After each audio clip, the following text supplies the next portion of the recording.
कि जो अभी एग्जाम में आपसे पेन रीजनल से क्या क्वेश्चन पूछा गया था, और वो क्वेश्चन मैं बैठ रहा हूं, मैं खामोश हूं, आप वो सवाल आयशा से पूछें। आयशा, आपको आवाज आ रही है? जी सर, आ रही है। तो चलें, अतीक भाई एग्जामिनर बन जाए, खतरनाक किस्म के खड़ूस, और आयशा से सवाल पूछे। चले। अच्छा सर, मेरे से सच्ची बात है, मेरे से पेन के बारे में कोई क्वेश्चन नहीं पूछा था सर। नहीं, रीजनल से तो पूछा होगा। सर उसमें था कि जो लॉन्ग केस था ना सर, उसमें सर मुझसे पूछा गया था कि मैं वही बता दिया, multi modal energies I think sir. अच्छा, हाँ नहीं पेन से आपको क्वेश्चन ही नहीं पूछा गया, how is it possible? Sir, बिल्कुल नहीं पूछा सर मुझसे, लेकिन sir pain is very important, specially अच्छा, टोक्स में पूछे गए थे सर, टोक्स वगैरह में। क्या पूछा गया था टॉक्स? वो सर लेबर पेन, लेबर इसके लेबर एनर्जीज का पूरा ओके, पाथवे और पूरा ओके, इसका okay, same question Ayesha. What is the pain pathway for labour pain? कहां से जाती है पेन? सर जोधत सर, मेरा पढ़ा था सर जोधत के साथ। ओके, ओके सर जोधत आयशा, ने, आयशा चले जवाब दें, ये पहला क्वेश्चन शुरू करें, अतीक अगला पूछेगा इनसे। चलो आयशा, ठीक बिस्मिल्लाह है। करो। सर ये इसका सैक्रल प्लेक्सस से आता है सर। मैं एग्जैक्टली इसे रिकॉल नहीं कर पाऊंगी, ये अभी मुझे नहीं याद। अच्छा, नुसरत बता दो। Pass pass this question to Nusrat.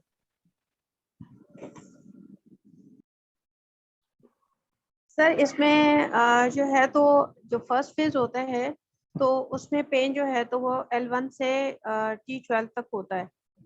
जो है इसके बाद जो है जब सेकंड स्टेज में सॉरी T1 T11 T12 पे होता है स्टेज 1 में, फिर जब एक्टिव फेज में आता है एग्जैक्ट आंसर बताएं, एग्जैक्ट आंसर बताएं। T10 to L1, ठीक है? T10 to L1, और फिर सर जब थर्ड स्टेज में सेकंड स्टेज में जाता है एक्टिव फेज में, तो उसमें फिर सर ये पेन जो स्प्रेड आउट हो जाता है फ्रॉम L1 to S4 तक। नहीं, अच्छा नहीं, जिसमें उसमें उसमें उसमें सोमैटिक कंपोनेंट आ जाता है, which is covered by which nerve? कौन सी नर्व होती है? पेरिनियल में होती है सर। सर मैं बताऊं? जी जी, बता दें। हाँ बोलो। Sir first stage of labour होता है, उसमें विस्टरल पेन होता है, और जो T10 से T11 T12 और L1 तक होता है। सेकंड स्टेज ऑफ लेबर में सोमैटिक पेन होता है, जो स्ट्रेचिंग पेन होता है पेरिनियम से S2 S3 S4 पर। और सर इसमें पुडेंटेड नर्व के थ्रू आता है, एफरेंट नर्व फाइबर्स होते हैं जो ट्रांसमिट करते हैं पल्सेस को। ठीक है। अच्छा, तो आपने जो नुसरत बोला था ना कि एक्सटेंड हो जाता है, वो उस वक्त तक तो इस तरह नहीं है। First stage labour T10 to L1, second stage of labour S2 S3 S4, ठीक है? अच्छा, अब आपके what are the different ways to give pain relief in different phases of labour? इसमें सर कुछ एक साइकोलॉजिकल वो भी होते हैं जिसमें पेशेंट को जो है तो पहले से एजुकेट किया जाता है, और जिसमें सर वो है उसको इसमें सर पेशेंट को जो है तो उस दौरान डीप ब्रेथ्स लेने के लिए कहते हैं जब पेन होता है, उसकी अटेंशन डाइवर्ट होती है। एक तो ये है, और दूसरा सर जो अगर पेशेंट जो है तो लेबर पेन में है तो सर एपिड्यूरल एनाल्जेसिया या वॉकिंग एनाल्जेसिया हम देते हैं, एक वो है। और सर आप ये पूछना चाह रहे हैं? मैं ये पूछना चाह रहा हूँ, लेकिन क्या आपने पूरा वो चीज के जो अनइम्पोर्टेंट है वो पहले क्यों बताइए? सर मैंने कहा सर आप सीक्वेंस पूछना चाह रहे हैं? ये सीक्वेंस नहीं होता ना, ये सीक्वेंस नहीं होता, ये सीक्वेंस होता है किताब का, तो आपने किताब नहीं बतानी है, ठीक है? डिफरेंट वेज में चले आप। अगर आप एंटोनॉक्स बोलेंगी ना, तो एंटोनॉक्स बोलेंगी तो मुझे समझ आएगी बात, ठीक है? अगर आप साइकोलॉजिकल, आप दाई तो नहीं है कि आप उसको डीप ब्रीदिंग करवा रही हैं, ये तो दाई नहीं है नहीं, सर, तो ये ठीक दाई है। की किताब नहीं, हमारी किताब नहीं है। नहीं नहीं नहीं नहीं नहीं, देखें, किताब की तरतीब एग्जाम में नहीं काम आती। आप उनसे ये बोलें कि the best way we have to see the stage of labour, ठीक है? लेबर एनाल्जेसिया में जब देना है तो आपने सर्जन के साथ ये डिस्कस करना है कि भाई स्टेज ऑफ लेबर क्या है, कितनी डायलिटेशन हो चुकी है, ये क्वेश्चन पूछा जाना चाहिए ना? या डायरेक्ट उसको कहेंगे कि सांस लेने शुरू कर दो जोर जोर से? ईशान एग्जैक्टली एक क्वेश्चन पूछा था कि आप वो जो उसको प्राइमरी वाले को कब लगाएंगे और सेकेंडरी वाले को कब लगाएंगे, सॉरी प्राइमरी और जो मल्टी ग्रेविटा को कब लगाएंगे? अतीक भाई वो प्राइमरी नहीं होगा, प्राइमी होगा। सर प्राइमरी, सर क्या होगा सर, क्या प्राइमी ग्रेविटा ना होता है ना, प्राइमरी प्राइमरी ग्रेविटा, प्राइमरी ग्रेविटा।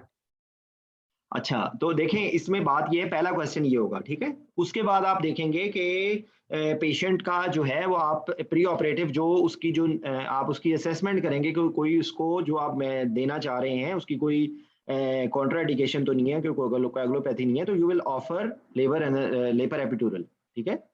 तो आप एपिड्यूरल लगाएंगे। यूजुअली अगर पेशेंट बुक पेशेंट है तो आप उसको 3 सेंटीमीटर डायलिटेशन तक आप लगा सकते हैं, या आप साइट उससे पहले भी कर सकते हैं। अगर पेशेंट अभी एक्टिव लेबर में नहीं है तो भी आप उसको साइड कर सकते हैं, लेकिन यूजुअली आप 3 सेंटीमीटर डायलिटेशन के बाद स्टार्ट करते हैं, ठीक है। तो आप किस लेवल पे लगाएंगे एपिड्यूरल उसको? सर ये जो है तो उसमें भी लगा सकते हैं, L1 सॉरी L3 L4 पे भी लगा सेकंड के सकते लिए हैं। ना मैं इंटरप्ट कर रहा हूँ आपको। नुसरत मुझे एक बात बताओ, आप क्यों इतना घबरा के रही हो? आपका कॉन्फिडेंस किधर है?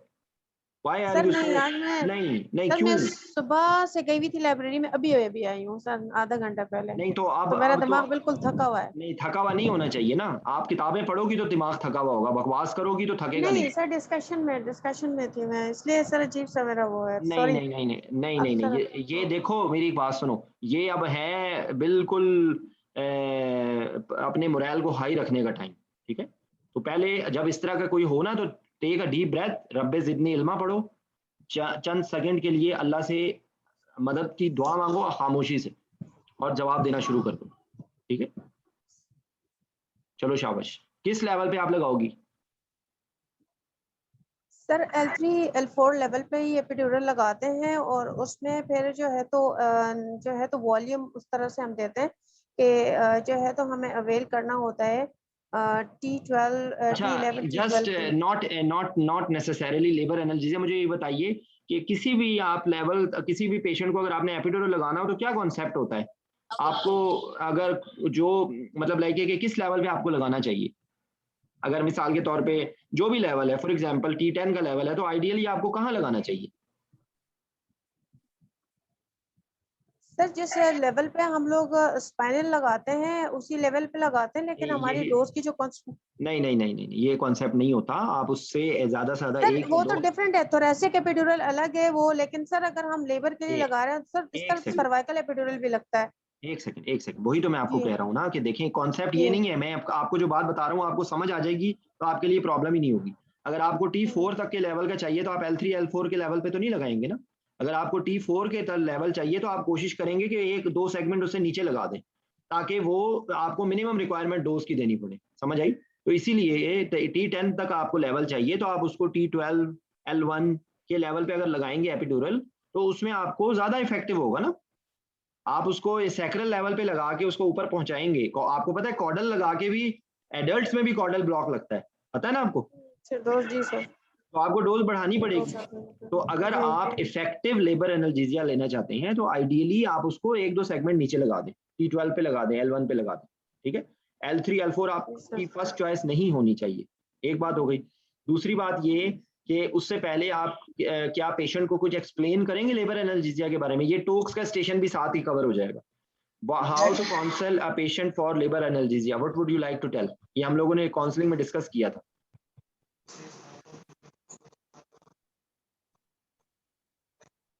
सर एपिड्यूरल के बारे में एक्सप्लेन करूंगी मैं उसको। तैयबा आप यू आर हेयर।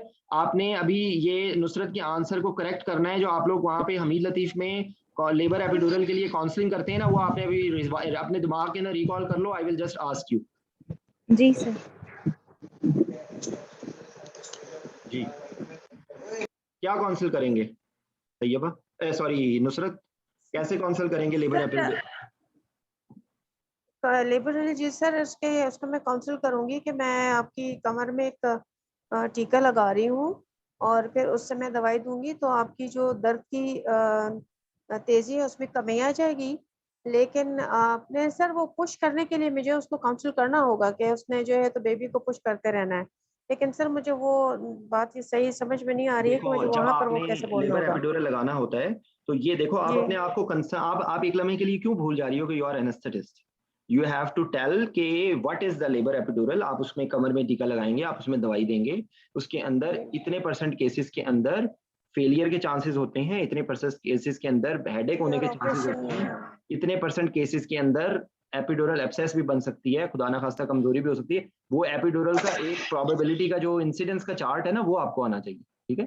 और उसके बाद आप उनको बताएंगे कि ये जो है वो इससे आपकी बच्चे की डिलीवरी पे इफेक्ट नहीं होता, लेकिन इससे इंस्ट्रूमेंटल डिलीवरी के चांसेस बढ़ जाते हैं। ये आपने बातें बतानी है, ठीक है। ये आपने बता के आपने फिर उससे कंसेंट लेनी है, और फिर आपने उसमें कोई कोएगुलोपैथी को रूल आउट कर लेना है, प्लेटलेट काउंट देख लेना है, INR देख लेना है, और फिर आपने उसको एपिड्यूरल लगाना है, ठीक है। और उसके बाद जो एपिड्यूरल की डोज है वो कैसे कैलकुलेट करते हैं? इसमें सर 0.1 to 5 की कंसंट्रेशन रखते हैं एनाल्जेसिया के लिए। ये तो हो गई ना कंसंट्रेशन। एपिड्यूरल कोई भी लोकल एनेस्थेटिक का जो सोल्यूशन बनाते हैं, मैंने आपको बताया था ना उसके लिए कि उसमें क्या क्या चीजों को देखना होता है। एक कंसंट्रेशन होती है, एक वॉल्यूम होता है, फिर एडिटिव होता है, फिर वॉल्यूम होता है, और उसके बाद जो होता है कि आपने देखना होता है कि एनाल्जेसिया के लिए है या एनेस्थीसिया के लिए है, और उसकी आपने वॉल्यूम कितना बनाना है। तो वो वॉल्यूम होता है 1 to 2 ml पर सेगमेंट, ठीक है। और आप सेगमेंट कैसे कैलकुलेट करेंगे? जैसे अगर आपको T10 तक का लेवल चाहिए और आपने ऊपर प्लस करते जाएंगे, L1 के लेवल पे आपने लगाया है, तो आपको कितना आप डोज कैलकुलेट करेंगे, किस तरह करेंगे? तो सर मैं ऊपर जितने भी वर्टिब्रल्स हैं उसको प्लस करती जाऊंगी। T10, T11, T12, L1, L2, L3, L4, L5, S1, S2, S3, S4, S5, ठीक है। 7 सर, तो सर मुझे 14 पांच हो गए सैक्रल, 5 हो गए लंबर, और 3 हो गए थोरेसिक, ठीक है। तो ये तकरीबन 13 सेगमेंट हो गए। तो आप रफली जो है वो 1 to 2 ml पर सेगमेंट का मतलब है रफली आप समझ ले 20 ml आपने डोज देनी होती है। 26 तो ज्यादा, मतलब आप रफली जो है वो आप उसको, मैं बता रहा हूँ कि यूजुअली 20 ml देते हैं, ग्रेजुअल देते हैं, 5 ml का बोलस देते हैं, उसका इफेक्ट देखते हैं, उसके बाद देते हैं, ठीक है।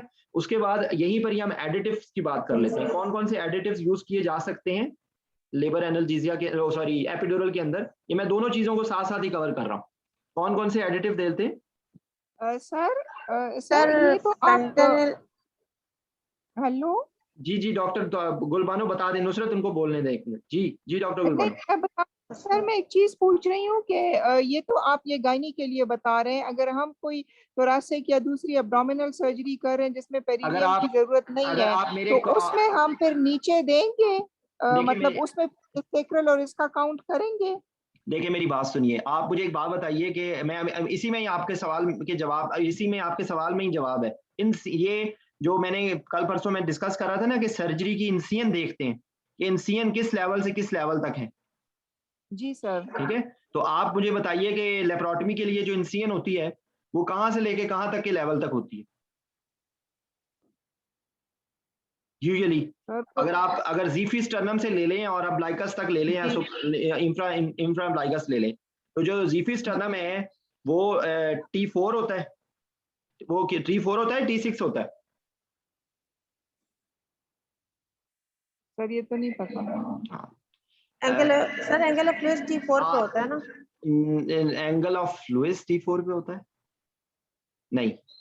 देखें, एक इसमें आप कॉन्सेप्ट एक और क्लियर कर लें कि जब भी एपिड्यूरल या स्पाइनल लगाया जाता है तो 3 तरह के ब्लॉक होते हैं। एक होता है मोटर, एक होता है सेंसरी, एक होता है ऑटोनॉमिक, ठीक है। तो जब हम यूजुअली बात करते हैं वो हम ऑटोनॉमिक की बात कर रहे होते हैं, ठीक है।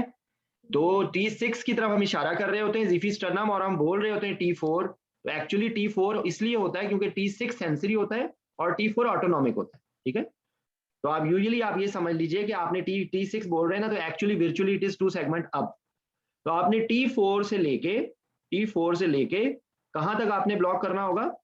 यूजुअली आप समझ लें कि अगर वो नीचे तक जा रही है, एल लंबर सेगमेंट तक भी जा रही है, ठीक है।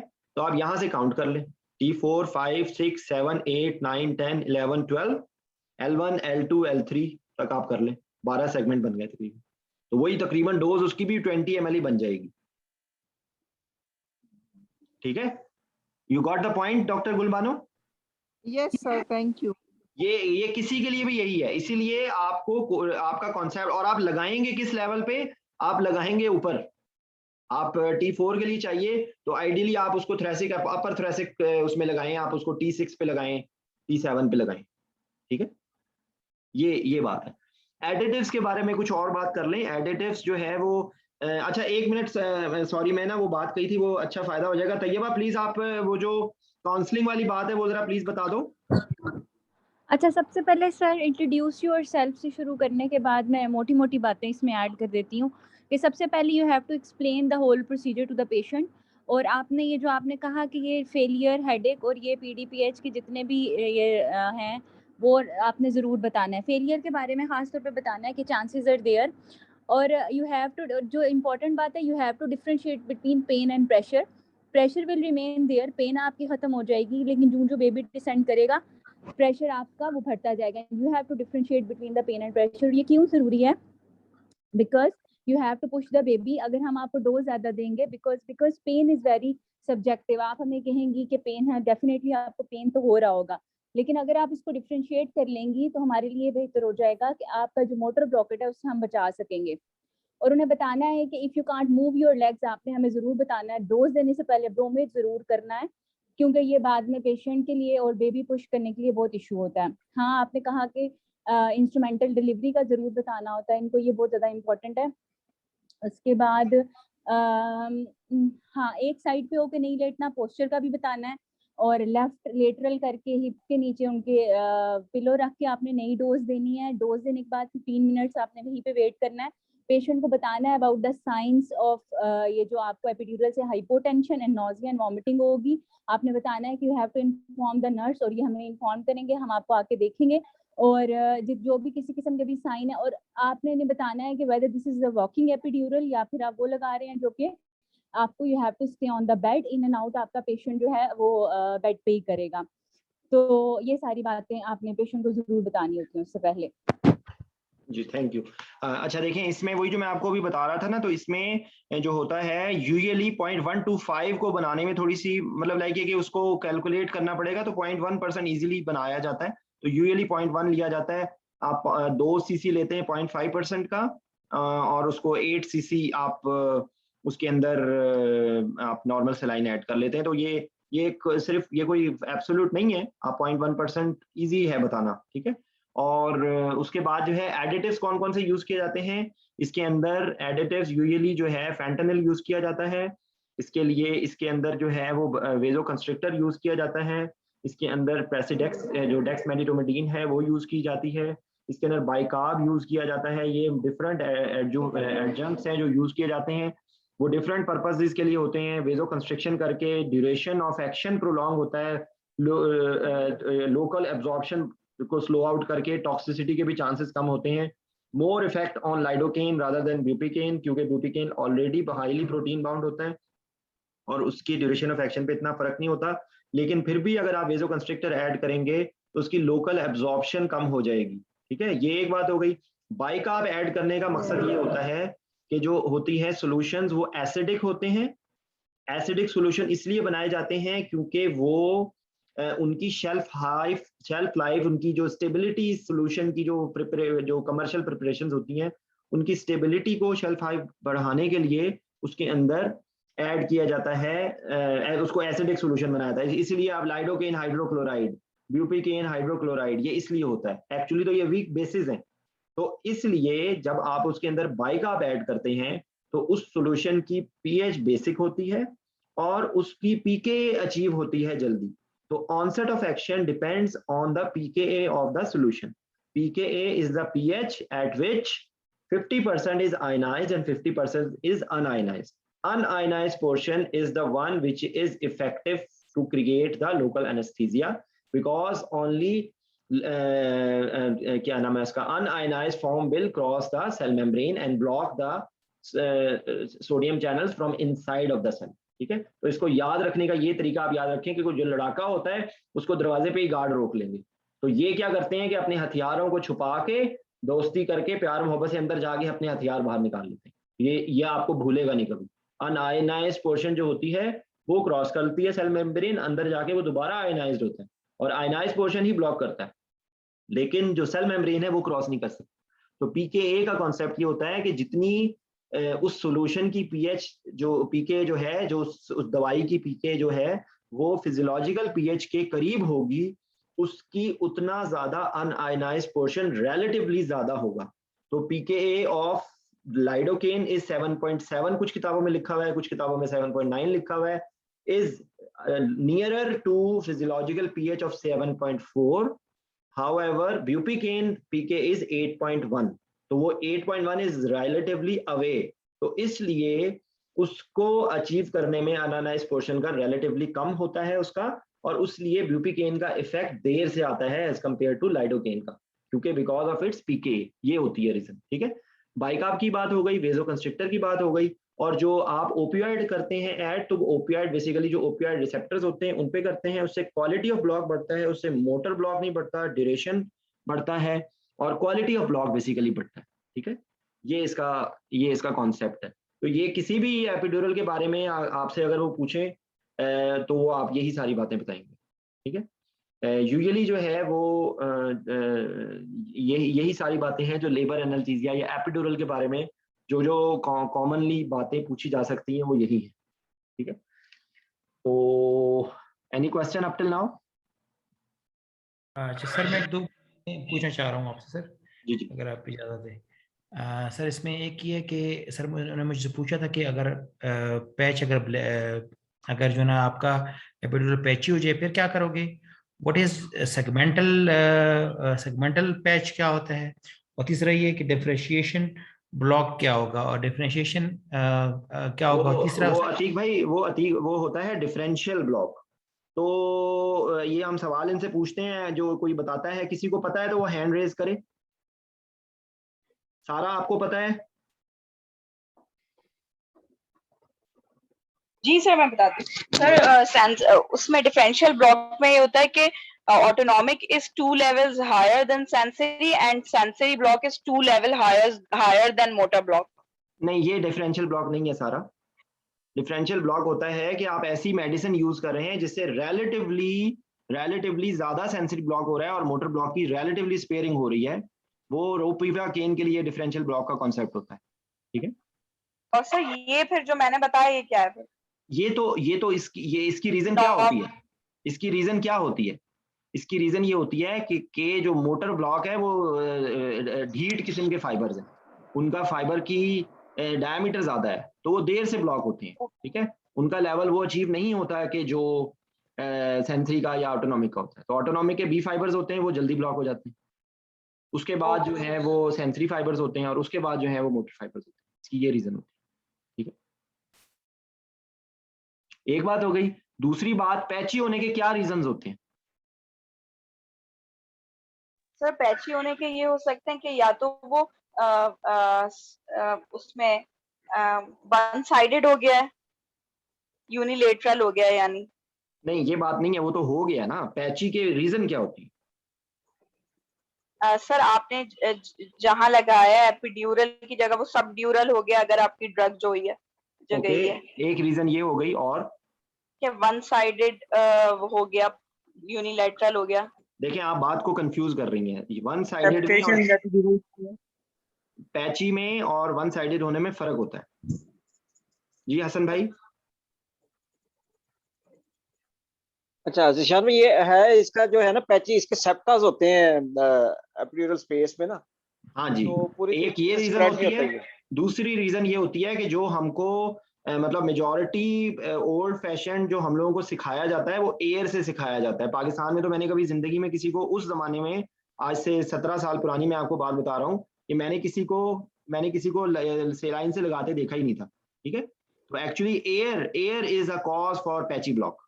ठीक है, वो उस एरिया को ब्लॉक कर देती है और लोकल एनेस्थेटिक पूरा प्रॉपर स्प्रेड नहीं कर पाता।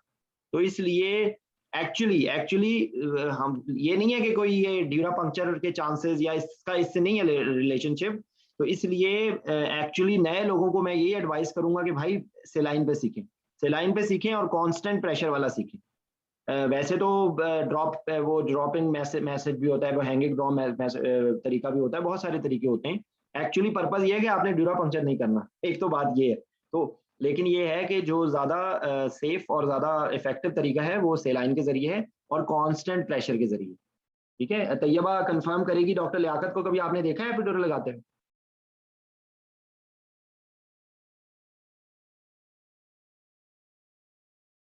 आई think Tayyaba has gone. Anyways, तो बेसिकली कांस्टेंट वो ज्यादा बेहतर होता है, तो पैची होने के ये चांसेस होते हैं। अतीक, ये क्वेश्चन का आंसर था या कुछ और बात थी? था, और उस पे सर इन्होंने ये कहा था कि how will you address it, ठीक है सर, और एड्रेस कैसे करोगे, और मतलब और कैसे और कंफर्म कैसे करोगे कि भाई आपका ये पैची ब्लॉक जो है ना वो मुकम्मल तौर पे वो कंप्लीट हो गया। मतलब अच्छा, तीसरा उन्होंने ये कहा था मुझे कि खैर वो तो सर अब CPS पार्ट 2 के हैं। ये इसमें उन्होंने ये कहा था कि वो जो सेंस ऑफ लेवल नहीं, लेवल वो तो मैंने बता दिए थे उनको, जो पूछे हुए थे मुझसे, उन्होंने प्रश्न पूछे थे कि आप किस लेवल तक दोगे, तो पहले वो कौन सा फाइबर जाएगा, तो कौन से, ये सारे उन्होंने, ये सर ये टॉक्स में था, ये टॉक में था, उसमें मुझसे उस दूसरे वाले में, इसमें उससे जो दूसरे वाले थे ना सर वाइवा, उसमें मुझसे मोटी मोटी चीजें पूछी गई थी। ये जो इसमें ना थोड़ा सा इसमें ये था कि इसमें जो बड़ी बड़ी चीजें। अतीक, एक मिनट के लिए आप भी थोड़ा सा आप भी थोड़ा सा, मुझे इस वक्त आपका भी मोरल और मुझे बातें बहुत डाउन लग रही हैं। ठीक है, आप इस वक्त एक लम्हे के लिए उससे बाहर आए और आप मुझे ये सोच के बताएं एपिड्यूरल के बारे में और क्या क्या सवाल पूछे जा सकते हैं।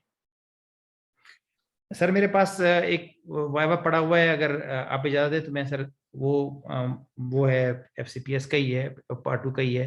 तो उसमें पहला क्वेश्चन ये होने कि अगर 25 साल एक खातून आपके पास आई है, नॉर्मल लेबर के साथ आई है एपिड्यूरल पेन रिलीफ के लिए, तो उससे आपने एपिड्यूरल लगा दिया, एकदम वो कोलैप्स हो गई, तो आप on obstetric anaesthetist for help के लिए आप मतलब आपने ऑन कॉल कर लिया, तो उसका बीपी जो है ना 60/30 है और हार्ट रेट 140 पर मिनट है।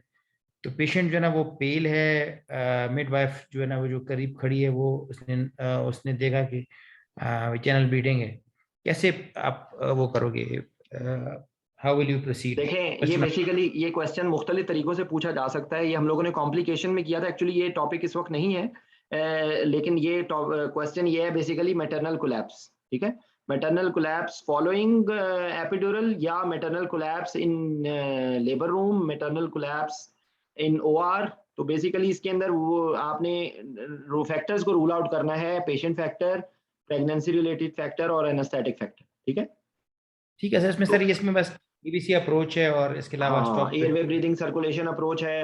आपको कुछ फैक्टर्स होंगे कि जो आप उस वक्त देखेंगे कि डोज गलत तो नहीं चली गई, पंप फेलियर तो नहीं हो गया, जो है वो आप उसको एवेलुएट करेंगे कि उस टाइम पे आप नहीं डिफरेंशिएट कर सकते। ठीक है, उस टाइम पे आप प्रॉपरली डिफरेंशिएट नहीं कर सकते, तो आपकी अप्रोच वही एयरवे ब्रीदिंग सर्कुलेशन होगी। आप पेशेंट का एयरवे सिक्योर करेंगे, आप उसकी क्या नाम है उसको फ्लूइड से स्टार्ट करेंगे, वेज़ोपेन से स्टार्ट करेंगे, और हो सकता है कि प्रीसीडिंग अगर मिसाल के तौर पे उसको पेशेंट आपको कहता है कि उसको सर्कमओरल लमनेस हुई है और उसके बाद वो अनकॉन्शियस हो गया है, तो या फिट्स हुए हैं, तो मोस्ट प्रोबेबली आपका फर्स्ट डायग्नोसिस टुवर्ड्स लास्ट की तरफ जाएगा। ठीक है, और अगर कोई और चीज़ है तो आपको वो उसमें उस हिसाब से आप उसका डिफरेंशियल डायग्नोसिस बनाएंगे। ठीक है, ये हाई स्पाइनल हो सकता है, टोटल स्पाइनल हो सकता है, लास्ट हो सकता है, पल्मोनरी एम्बोलिज्म हो सकता है, एमनियोटिक फ्लूइड एम्बोलिज्म हो सकता है, पेशेंट को कोई न्यूरोलॉजिकल प्रॉब्लम हो सकती है, कोई कार्डियक प्रॉब्लम हो सकती है, कोई रेस्पिरेटरी कॉज हो सकता है, कोई इलेक्ट्रोलाइट इम्बैलेंस हो सकता है, कोई एंडोक्राइन कॉज हो सकती है, कुछ भी हो सकता है। ठीक है, तो ये basically patient related, anaesthesia related और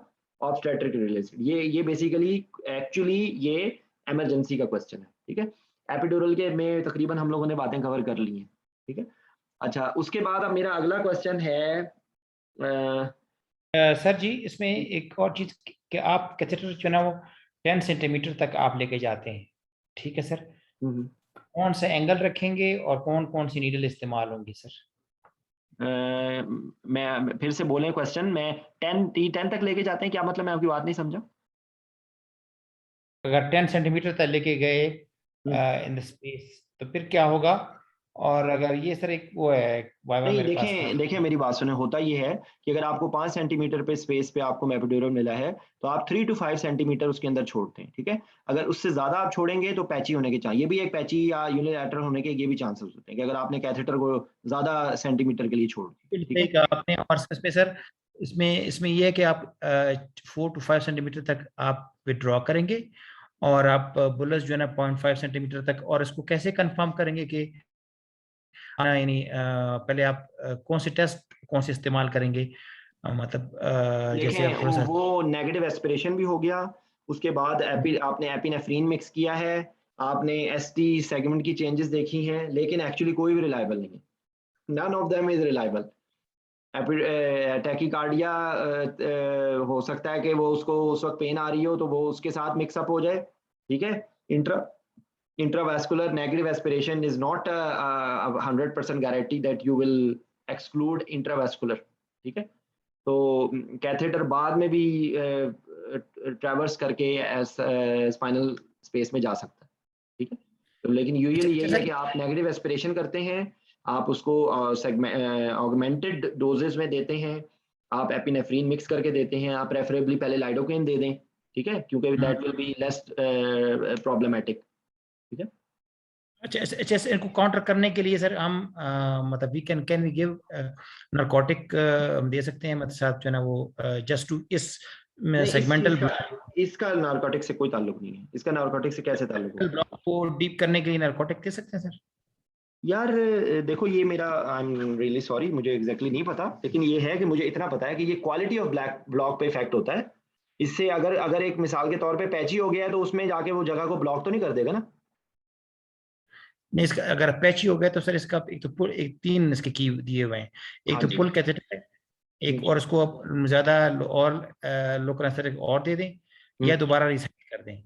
हाँ, नहीं, वो और चीज है, वो अगर पैची हो रहा है या इनफेक्टिव हो रहा है या तो वो उसके लिए आप थोड़ा सा उसको मामूली सा 0.5 सेंटीमीटर आप उसको पुल करेंगे, ठीक है। आप उसके अंदर हायर कंसंट्रेशन की डोज भी दे सकते हैं, सिटिंग डोज भी दे सकते हैं। ये एपिड्यूरल के लिए है, लेबर एपिड्यूरल के लिए, कि अगर अब पेशेंट को पेन शुरू हो गई है लेटर स्टेज ऑफ लेबर में तो आप उसको सिटिंग बिठा के उसको डोज देते हैं, ठीक है। अच्छा सर, एक नेक्स्ट क्वेश्चन है कि अगर बिलफर्ज कैथेटर आप डाल रहे थे और पेशेंट हिली है और ड्यूरल पंक्चर हो गया है, इसके बाद क्या करोगे आप?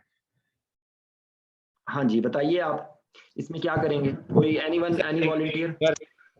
सर मैं बताऊं? इसमें सर सारा को बताने दो, सारा को बताने दो। हाँ सर, अगर एक्सीडेंटल ड्यूरल पंक्चर हो गया ड्यूरिंग एपिड्यूरल कैथेटर लगाने के दौरान, तो आपका नेक्स्ट स्टेप ये होगा, या तो आप एपिड्यूरल कैथेटर सब एरेक्नोइड स्पेस में डाल देंगे और उसे स्पाइनल लेबल करेंगे कि इंट्राथीकल है और सिर्फ सीनियर एनेस्थेटिस्ट को ही उससे टॉप अप करने की परमिशन होगी। दूसरा ये है कि आप उस स्पेस से कुछ इंसर्ट करेंगे इन अनदर स्पेस, यानी उसको उससे निकाल देंगे और थोड़ा हायर सबसे पहले अप करेंगे। सबसे पहले आप पेशेंट को लेटरल कर देंगे ताकि उसका जो है वो लॉस कम हो जाए, ओके, ठीक है। और सर नेक्स्ट टाइम अगर रीइंसर्ट कर भी रहे हैं तो आप एक सेकंड, इसकी रीजन है एपिड्यूरल प्रेशर प्रेग्नेंट पेशेंट के अंदर ज्यादा होता है, usually it is negative, positive इनके अंदर पॉजिटिव होता है। तो इसके अंदर अगर ज्यादा हो प्रेशर तो खुदा ना खास्ता इसमें कोनिंग भी हो सकती है, ठीक है। अगर सडन सीएसएफ लीक होगा तो उसके अंदर कोनिंग हो सकती है सडन। अच्छा, थ्योरेटिकली ये आपको, क्योंकि थ्योरेटिकल बात है इसलिए एग्जाम में तो आपने थ्योरेटिकल बात ही बतानी है। प्रैक्टिकली मैं आपको बता रहा हूँ, मेरे से खुद ड्यूरा पंक्चर हुआ और सडन फौरन हेडेक शुरू हो गई, ठीक है। तो ये थ्योरेटिकल जो चीजें हैं वो कई दफा फेल हो जाती हैं, प्रैक्टिकल चीजें जो हैं वो ज्यादा इंपॉर्टेंट होती है। तो इसलिए ड्यूरा पंक्चर अगर हो जाता है तो फौरन एक तो आपने रिपोर्ट करना है, उसको काउंसिल करना है, उसको बताना है, उसको एक्सप्लेन करना है चीजें, और फिर आपने उसके बाद फौरन उसको लिटाना है और एक सेगमेंट हायर आप उसको साइट करेंगे, ठीक है जी। Atiq, is it okay? यही है एक ही में सर एक और इसका है, आपने एक लेवल अबव उसको लगा दिया, आपने first dose of local anaesthetic उसको जैसी मिली, पेशेंट कोलैप्स कर गया है, तो आंसर है टोटल स्पाइनल और इंट्रावेस्कुलर इंजेक्शन, पहले आपने बता दिया। फिर इसके बाद ये है कि अगर आप टोटल स्पाइनल को ट्रीट कैसे करोगे, ये मैडम नुसरत बता दें, सुबह से लाइब्रेरी में पढ़ रही थी। नहीं, टोटल स्पाइनल का भी वही सिम्प्टोमेटिक रिलीफ, कोई एबीसी है सर, एबीसी करेंगे, एयरवे ब्रीथिंग सर्कुलेशन, और वेसोप्रेसन देंगे, वो वेसोप्रेसर्स देंगे, सीपीआर करेंगे अगर पेशेंट को, और कंटिन्यू रखेंगे। और सही बता रही हैं। एक चीज और सर एओर्टो केवल कंप्रेशन को रिलीज करेंगे। अगर आप इसके अंदर पेरीमोटल लास्ट की भी सर, लास्ट को भी कंसीडर करेंगे अगर लास्ट में क्या देंगे, लास्ट के अंदर इन एडिशन 20%। हाँ जी सर 20% लिपिड इंट्रालिपिड इमल्शन जो है वो देंगे 1.25 ml पर केजी से, और उस का बोलस देंगे, और बोलस आप रिपीट भी कर सकते हैं। उसके बाद आप 1 ml पर केजी का इन्फ्यूजन चलाएं, 0.5 to 1 ml, 0.5 to 1 ml। थोड़ा सा आप भूल गई हैं, 1.5 से का बोलस होता है, और मैक्सिमम डोज कितनी होती है? मैक्सिमम 1.5 मैक्सिमम डोज होती है सर, मुझे याद नहीं आ रहा। देखिए कुछ चीजें, मैं आपको एक बात बताऊं, कुछ ही चीजों की डोजेज हैं जो कभी आपको नहीं भूलनी चाहिए, तो वो तो ना भूले ना। 1.5 12 डेंट्रोलिन की 2.5 10। लोगों ने इस तरह याद किया था कि जिसकी डोज ज्यादा है उसकी मैक्सिमम कम है, जिसकी डोज कम है उसकी मैक्सिमम ज्यादा है। तो आपने इसको बोलस देते हैं, फिर इन्फ्यूजन चलाते हैं 15 ml, फिर उसकी बोलस आप रिपीट कर सकते हैं, इन्फ्यूजन को डबल रेट पे कर सकते हैं, और टोटल जब डोज अचीव हो जाएगी तो उसके बाद आपने मजीद नहीं देना। लोकल एनेस्थीसिया टॉक्सिसिटी के अंदर इसका क्या मैकेनिज्म ऑफ एक्शन क्या होता है इंट्रालिपिड का, ये क्वेश्चन पूछ सकते हैं सर। ये तो कह रहे हैं कि अभी तक बाउंड कर लेता है ब्यूपीवकिन को, एक लिपिड्स जो होते हैं वो बाउंड कर लेते हैं, एक पूल एक लिपिड पूल क्रिएट होता है जिसके अंदर वो उसको ब्यूपिकेन को एनगल्फ करता है, ठीक है। अच्छा 12 जो आपने बताया है सर, 12 मिलीग्राम ml पर केजी, ये 20% 20 ml 12 ml पर केजी, इससे एक्सीड नहीं होना चाहिए, ठीक है।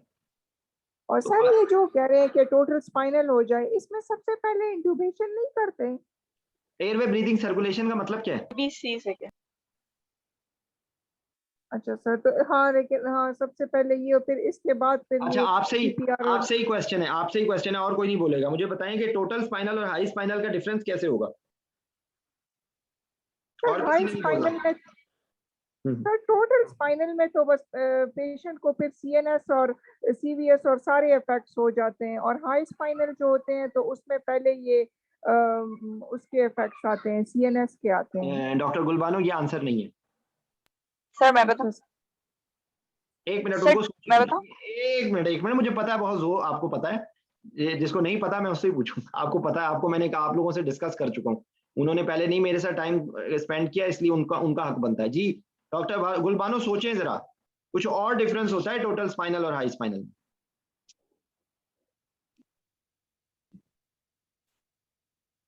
अच्छा एक मिनट, अमजद आप बताओ। डॉक्टर अमजद, आवाज आ रही है आपको? हाँ जी सर, आ रही है आवाज। बताएं शाबाश। जो टोटल स्पाइनल है, एक तो सर टोटल स्पाइनल, दूसरा क्या पूछ रहे थे? टोटल स्पाइनल और हाई स्पाइनल में क्या फर्क होता है? हाई स्पाइनल में रेस्पिरेटरी साइन सिम्टम्स आएंगे, डिस्ट्रेस होगा, डिसैच होना स्टार्ट होगा। नहीं, ये आंसर नहीं है, ये आंसर नहीं है, ये आंसर नहीं है। आप बता दो सारा। Sir, high spinal is the block achieve higher than your desired level, and total spinal में cranial nerve की involvement हो जाती है। cranial nerve या specifically कौन सी nerve? Specifically phrenic nerve, ठीक है, जिसके अंदर सर्वाइकल इन्वॉल्वमेंट हो जाएगी, जिसके अंदर C3, C4, C5 की इन्वॉल्वमेंट हो जाएगी, या पेशेंट ब्रीथ कर ही नहीं सकता। हाई स्पाइनल के अंदर जो एपनिया होता है उसकी रीजन ये होती है मेडुलरी हाइपरपरफ्यूजन हो जाती है, मेडुलरी सेंटर की हाइपरपरफ्यूजन होती है। एक ये रीजन होती है बिकॉज क्योंकि सिंपैथेटिक ब्लॉक हो जाता है। जो कार्डियो एक्सेलरेटरी फाइबर्स हैं T1 से T4 के होते हैं, अगर थोरेसिक की इन्वॉल्वमेंट हो जाती है तो उसके अंदर बहुत सीवियर सिंपैथेक्टमी हो जाती है, हार्ट रेट ब्रेडिकार्डिया हो जाता है, पेशेंट का ब्लड प्रेशर इतना फॉल कर जाता है कि मेडुलरी जो सेंटर है, हायर सेंटर, उनकी हाइपोपरफ्यूजन होती है और उसकी वजह से कॉन्शियस लेवल भी डिटेरियोरेट हो जाता है और पेशेंट एपनिया में भी जा सकता है। ठीक है, मैंने 3rd ईयर रेजिडेंसी में मैंने खुद फेस किया था और उस दिन मुझे पता लगा था कि हाई स्पाइनल और टोटल स्पाइनल में क्या फर्क होता है। वो पेशेंट हाई स्पाइनल था क्योंकि वो पेशेंट को मैंने फौरी तौर पे जब मैंने उसको ट्यूब डाल के रिससिटेट किया तो थोड़ी देर के अंदर वो पेशेंट वापस आ गई थी और मैंने उसको थोड़ी देर के बाद एक्सट्यूबेट भी कर दिया। ठीक है, तो मैं ऐसे सर इसका मतलब ये है कि जो हाई स्पाइनल है उसमें हम अगर वेसोप्रेसर्स और ये चीजों से बीपी और ये चीजें करेक्ट करेंगे तो वो वापस आ जाएगी। एग्जैक्टली ठीक है सर। इसमें थोड़ा सा सर करेक्शन चाहता हूँ डॉक्टर सर। जी सर मेरे ख्याल में ये जो T4 लेवल तक ये जो है रेस्पिरेटरी जाता है इसको टोटल कहते हैं और हाई स्पाइनल में क्रेनियल जाती है। नहीं उल्टा बोल रहे हैं हसन भाई। Total spinal if the patient it is reaching the central nervous system even. Okay ठीक है, और टोटल स्पाइनल यूजुअली होता है एपिड्यूरल में और हाई स्पाइनल होता है स्पाइनल में। ठीक है, क्योंकि हाई स्पाइनल एक्चुअली हाँ जो होता है वहां पे जो कर्व होता है थोरेसिक, उसकी वजह से यूजुअली नहीं ट्रेवल करता इसके ऊपर। जी T4 तक होता है जी। अच्छा, अब इससे थोड़ा सा हम बाहर आते हैं। एपिड्यूरल स्पाइनल की काफी डिस्कशन कर ली है। अब मुझे बताएं कि एक पेशेंट की, ये आप ही सवाल हसन भाई बताएं आप, एक पेशेंट की फुट की गैंग्रीन है, उसकी सर्जरी होनी है, उसके लिए आपके पास रीजनल, क्योंकि आप इस वक्त हम जीए को डिस्कस नहीं करेंगे, हम रीजनल की कौन से आपको गैंग्रीन है फुट का। ठीक है, तो आपके पास रीजनल एनेस्थीसिया की क्या क्या टेक्निक्स होंगी? रीजनल की सबसे पहले तो है कि सिंपल सर हम एपिड्यूरल भी दे सकते हैं, स्पाइनल भी लगा सकते हैं, यूनिलैटरल कर दें स्पाइनल लगा कर। ओके, और एपिड्यूरल भी लगा सकते हैं। उसके अलावा जो है हम इसमें वो जो है बायर ब्लॉक वो भी कर सकते हैं। ओके, और उसके अलावा जो है हम इसमें एंकल तो नहीं करेंगे क्योंकि स्किन की वो होती है, एसिडिक होती है टिश्यू। तो नहीं, ये क्या बात है? अच्छा मेरी बात सुने, अगर सर वो एब्जॉर्प्शन नहीं होगी गैंग्रीन में, बिल्कुल सही कह रहे हैं मेरे ख्याल से भी, क्योंकि वो गैंग्रीनस जो होता है वो इतना इन्फेक्टेड होता है कि वो लोकल एनेस्थेटिक्स जो है वो भी एसिडिक होते हैं, तो वो एब्जॉर्प्शन अच्छी नहीं होती, इफेक्ट अच्छा नहीं आता है एंकल ब्लॉक। नहीं, what do you mean by absorption? आप आंसर आप गलत बता रही हैं सारा। अभी मैंने आप लोगों को नहीं एक सेकंड, एसिडिक एनवायरनमेंट के अंदर लोकल एनेस्थेटिक के इफेक्ट ना होने की रीजन क्या है? सर जो पीके उसको आप एब्जॉर्प्शन करके आप उसकी ब्लड में टॉक्सिसिटी करवाना चाहती हैं? आयनाइज्ड पोर्शन होगा ज्यादा ना एसिडिक एनवायरनमेंट के अंदर। अभी तो हम बात कर रहे हैं लड़ाका वो तैयारे पीके उसका। जी वो आप लड़ाई झगड़ा शुरू कर देंगे, तो ये जवाब देना, एब्जॉर्प्शन का नाम नहीं लेना। एग्जैक्टली ठीक है, एब्जॉर्प्शन का चक्कर नहीं है। आयनाइज ज्यादा हो जाएगी कंसंट्रेशन तो वो जी इफेक्टिवनेस कम हो जाएगी। ये भी तो हो सकता है कि वो उसकी सेंसेशन भी नहीं होगी। बिल्कुल वो बात है, लेकिन आप उसमें अंदर एपिड्यूरल और स्पाइनल सेफ होगा? हाँ, सेप्सिस का एलिमेंट आ जाता है, के चांसेस है ना। अच्छा, उसके बाद क्या आपने जरूर एंकल पे ही लगाना है? आप उसके ऊपर नहीं लगा? बिल्कुल है। आप पॉप्लिटियल, आप उसके थोड़े से ऊपर लेवल पे लगा दें, आप पॉप्लिटियल ब्लॉक और सेफनस नर्व ब्लॉक कर दें, एडक्टर कनाल ब्लॉक और पॉप्लिटियल नर्व ब्लॉक लगा सकते हैं। ठीक है, तो इसमें ये आपने डिफरेंट ऑप्शंस बता दें। और एक और बात को ध्यान में रखना है, क्या इसमें टॉर्निके नहीं लगेगा? तो आपने टॉर्निके के एरिया को भी कवर करना है। हाँ, टॉर्निके लगेगा। हाँ, हो सकता है कि अगर उन्होंने गैंग्रीन की सर्जरी है तो आप सर्जन के साथ डिस्कस करेंगे कि क्या सर्जरी उसने करनी है, फुट का कौन सा एरिया इन्वॉल्व है। अगर वो लिटिल फिंगर है या लैटरल एस्पेक्ट है तो उसके अंदर सेफनस नर्व को ब्लॉक करने की जरूरत नहीं है। ठीक है, अगर 3rd मेटाटार्सल या 4th मेटाटार्सल की सर्जरी है तो उसके अंदर आपको सेफनस नर्व की इन्वॉल्वमेंट की जरूरत नहीं है। ठीक है, उसमें सर फिर एंकल ब्लॉक भी लगा देंगे, है ना? नहीं, उसके अंदर आप ऑपरेटिव नर्व ब्लॉक में करवा सकते हैं। ठीक ठीक है, समझ आ गई है सब लोगों को? सर जीए की ऑप्शन भी बोल देंगे। जीए की ऑप्शन वहां पे तो एग्जाम है, तो आप, मेरा मशवरा आपको जीए का ही है। उसकी वजह यह है कि स्पाइनल एपिड्यूरल के अंदर आपने कॉन्ट्राइंडिकेशन के साथ बता देना, ज्यादा प्रॉब्लम है। साथ आपके कहें कि patient can go in septic, patient can, we have to treat the patient on the lines of sepsis, we have to send blood culture, we have to start fluid, so it will be a better control. Spinal epidural can have more chances of patient septic meningitis. नहीं, septic meningitis एक अलग चीज है, उस time पे तो immediately तो shock में जा सकता है ना पेशेंट, शॉक में जा सकता है। एपिड्यूरल स्पाइनल के अंदर ये प्रॉब्लम ज्यादा होगी। ठीक है, तो कितना वॉल्यूम देंगे पॉप्लिटियल ब्लॉक में? सर्जरी कराने के लिए कितने % आपको दवाई देनी पड़ेगी हसन भाई? सर इसको हम देंगे 1.5 या 2% तक देंगे, और ये अप टू तकरीबन 30 ml तक दे देंगे। 30-40 नहीं, आप लाइडोकेन देंगे या ब्यूपिकेन देंगे या कॉम्बिनेशन देंगे? हाँ कॉम्बिनेशन सर मैं दे दूंगा। कॉम्बिनेशन जब देंगे तो ब्यूपिकेन की कितनी सेफ डोज होती है सर? 2 मिलीग्राम। 2 मिलीग्राम क्या? 2 मिलीग्राम पर केजी। ओके, तो अब आप कॉम्बिनेशन में दे रहे हैं लाइडोकेन के साथ, तो कितनी डोज देंगे? उतनी 2 मिलीग्राम पर केजी के हिसाब से देंगे या कुछ और चेंज करेंगे?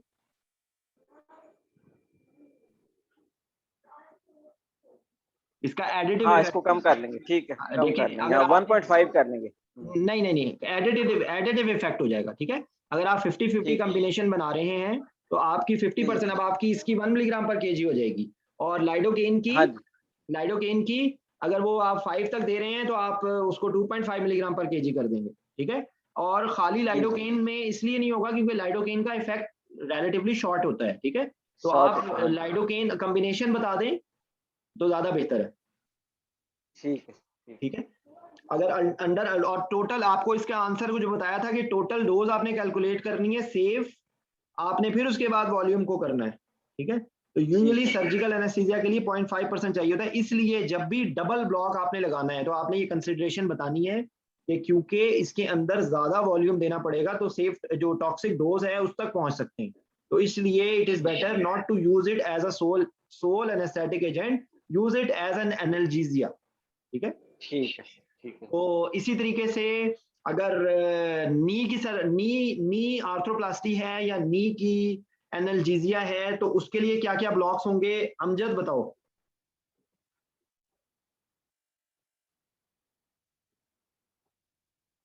जी सर, जो नी की है उसमें एक तो हम पोप्लिटियल नर्व ब्लॉक कर सकते हैं, और फेमोरल नर्व ब्लॉक, और शैटिक नर्व ब्लॉक। और देखिए मेरी बात सुने, पहले मुझे ये बताएं कि नी को ब्लॉक करने की, नी की मिसाल के तौर पे नी आर्थ्रोप्लास्टी है, ठीक है, यानी कि नी रिप्लेसमेंट है, तो उसके अंदर अगर आपको सर्जिकल एनेस्थीसिया देना है तो कौन कौन से ब्लॉक की जरूरत होगी? और आपने नी आर्थ्रोप्लास्टी करा दी है, और 2 कैटेगरी है, एक कैटेगरी है कि वो पेशेंट को जल्दी एम्बुलाइज करना है, और एक कंडीशन है कि जल्दी एम्बुलाइज करने की मैंडेटरी नहीं है, या दोनों साइड की सर्जरी है। ठीक है जी हाँ सर, तो अगर जी कंबाइंड स्पाइनल एपिड्यूरल की तरफ भी जा सकते हैं। ठीक है, और उसमें जो है मोबिलाइजेशन, कंबाइंड स्पाइनल एपिड्यूरल में क्या प्रॉब्लम होगी? एम्बुलेशन डिले हो जाएगी। ठीक है, फिजियोथेरेपी के अंदर हैम्परिंग होगी। ठीक है जी सर। अच्छा, और जो अगर आप चाहते हैं कि उसको एम्बुलेट करें तो उसमें कौन सा ब्लॉक आप लगाएंगे? उसमें फिर सर शैटिक नहीं, शैटिक में तो मसल पावर चली जाएगी ना। अच्छा, उसमें आप लगाते हैं एडक्टर कैनाल ब्लॉक। ठीक है, अच्छा जी सर। एडक्टर कैनाल ब्लॉक, उसके अंदर सेफनस नर्व को ब्लॉक किया जाता है, तो उससे जो है उसको अच्छा पेन रिलीफ होता है, और विदाउट एनी मोटर ब्लॉक। ठीक है जी सर, ठीक है। तो अदरवाइज जो है आप उसमें फेमरल नर्व को ज्यादा इन्वॉल्वमेंट होती है नी की पेन में। ठीक है, तो आपने फेमरल नर्व की जो ब्रांच है सेफनस नर्व, उसको आपने ब्लॉक कर दिया तो आपने उसको अच्छा एनर्जी दिया हो गया। ठीक है, तो सर लेकिन जी सर एक क्वेश्चन था कि सिर्फ फीमोरल नर्व ब्लॉक करने से तो नी का पेन नहीं जाएगा, लाइक सिर्फ सेफनस ब्लॉक होगी उससे, और उसके साथ लंबर प्लेक्सिस ब्लॉक भी लगाते हैं। देखिए lumbar plexus, lumbar plexus block ना अनलेस अंटिल कोई आपको डंडा मारे ना तब नाम लीजिएगा। लंबर प्लेक्सिस ब्लॉक कभी जिंदगी में लगाया है? नहीं है सर, नहीं लगते। तो लंबर प्लेक्सिस ब्लॉक तो एक बहुत ही हाईली स्पेशलाइज्ड किस्म का ब्लॉक है, तो वो हार्डली कभी यूज होता है और उसकी कोई उसके अंदर कॉम्प्लिकेशन के ज्यादा चांसेस होते हैं। डीप ब्लॉक है वो, तो मतलब लाइक है कि आई डोंट नो कि उसकी क्या कंपेलिंग इंडिकेशन है। यूं करके लटकता है, ठीक है। अच्छा, फीमर का फ्रैक्चर है। फीमर के फ्रैक्चर में कौन सी ऑप्शन होंगी एनाल्जेसिया के लिए और एनेस्थीसिया के लिए?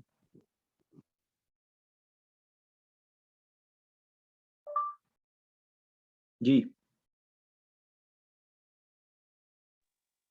सर फेशिया इलियाका ब्लॉक लगाते हैं neck of the femur fracture के लिए ना, और एनाल्जेसिया के लिए अगर आपको चाहिए। इसके अलावा आप फेशिया इलियाका ब्लॉक में या 3 नर्व ब्लॉक में कौन कौन सी नर्व ब्लॉक होती हैं? सर एक obturator, lateral cutaneous nerve of the thigh और एक फेमरल नर्व। ठीक है, ठीक ये है। 3 in 1 में ब्लॉक। अच्छा, तो जो है इंग्वाइनल हर्निया में आप कौन सा नर्व ब्लॉक लगा सकते हैं? इंग्वाइनल हर्निया की सर्जरी।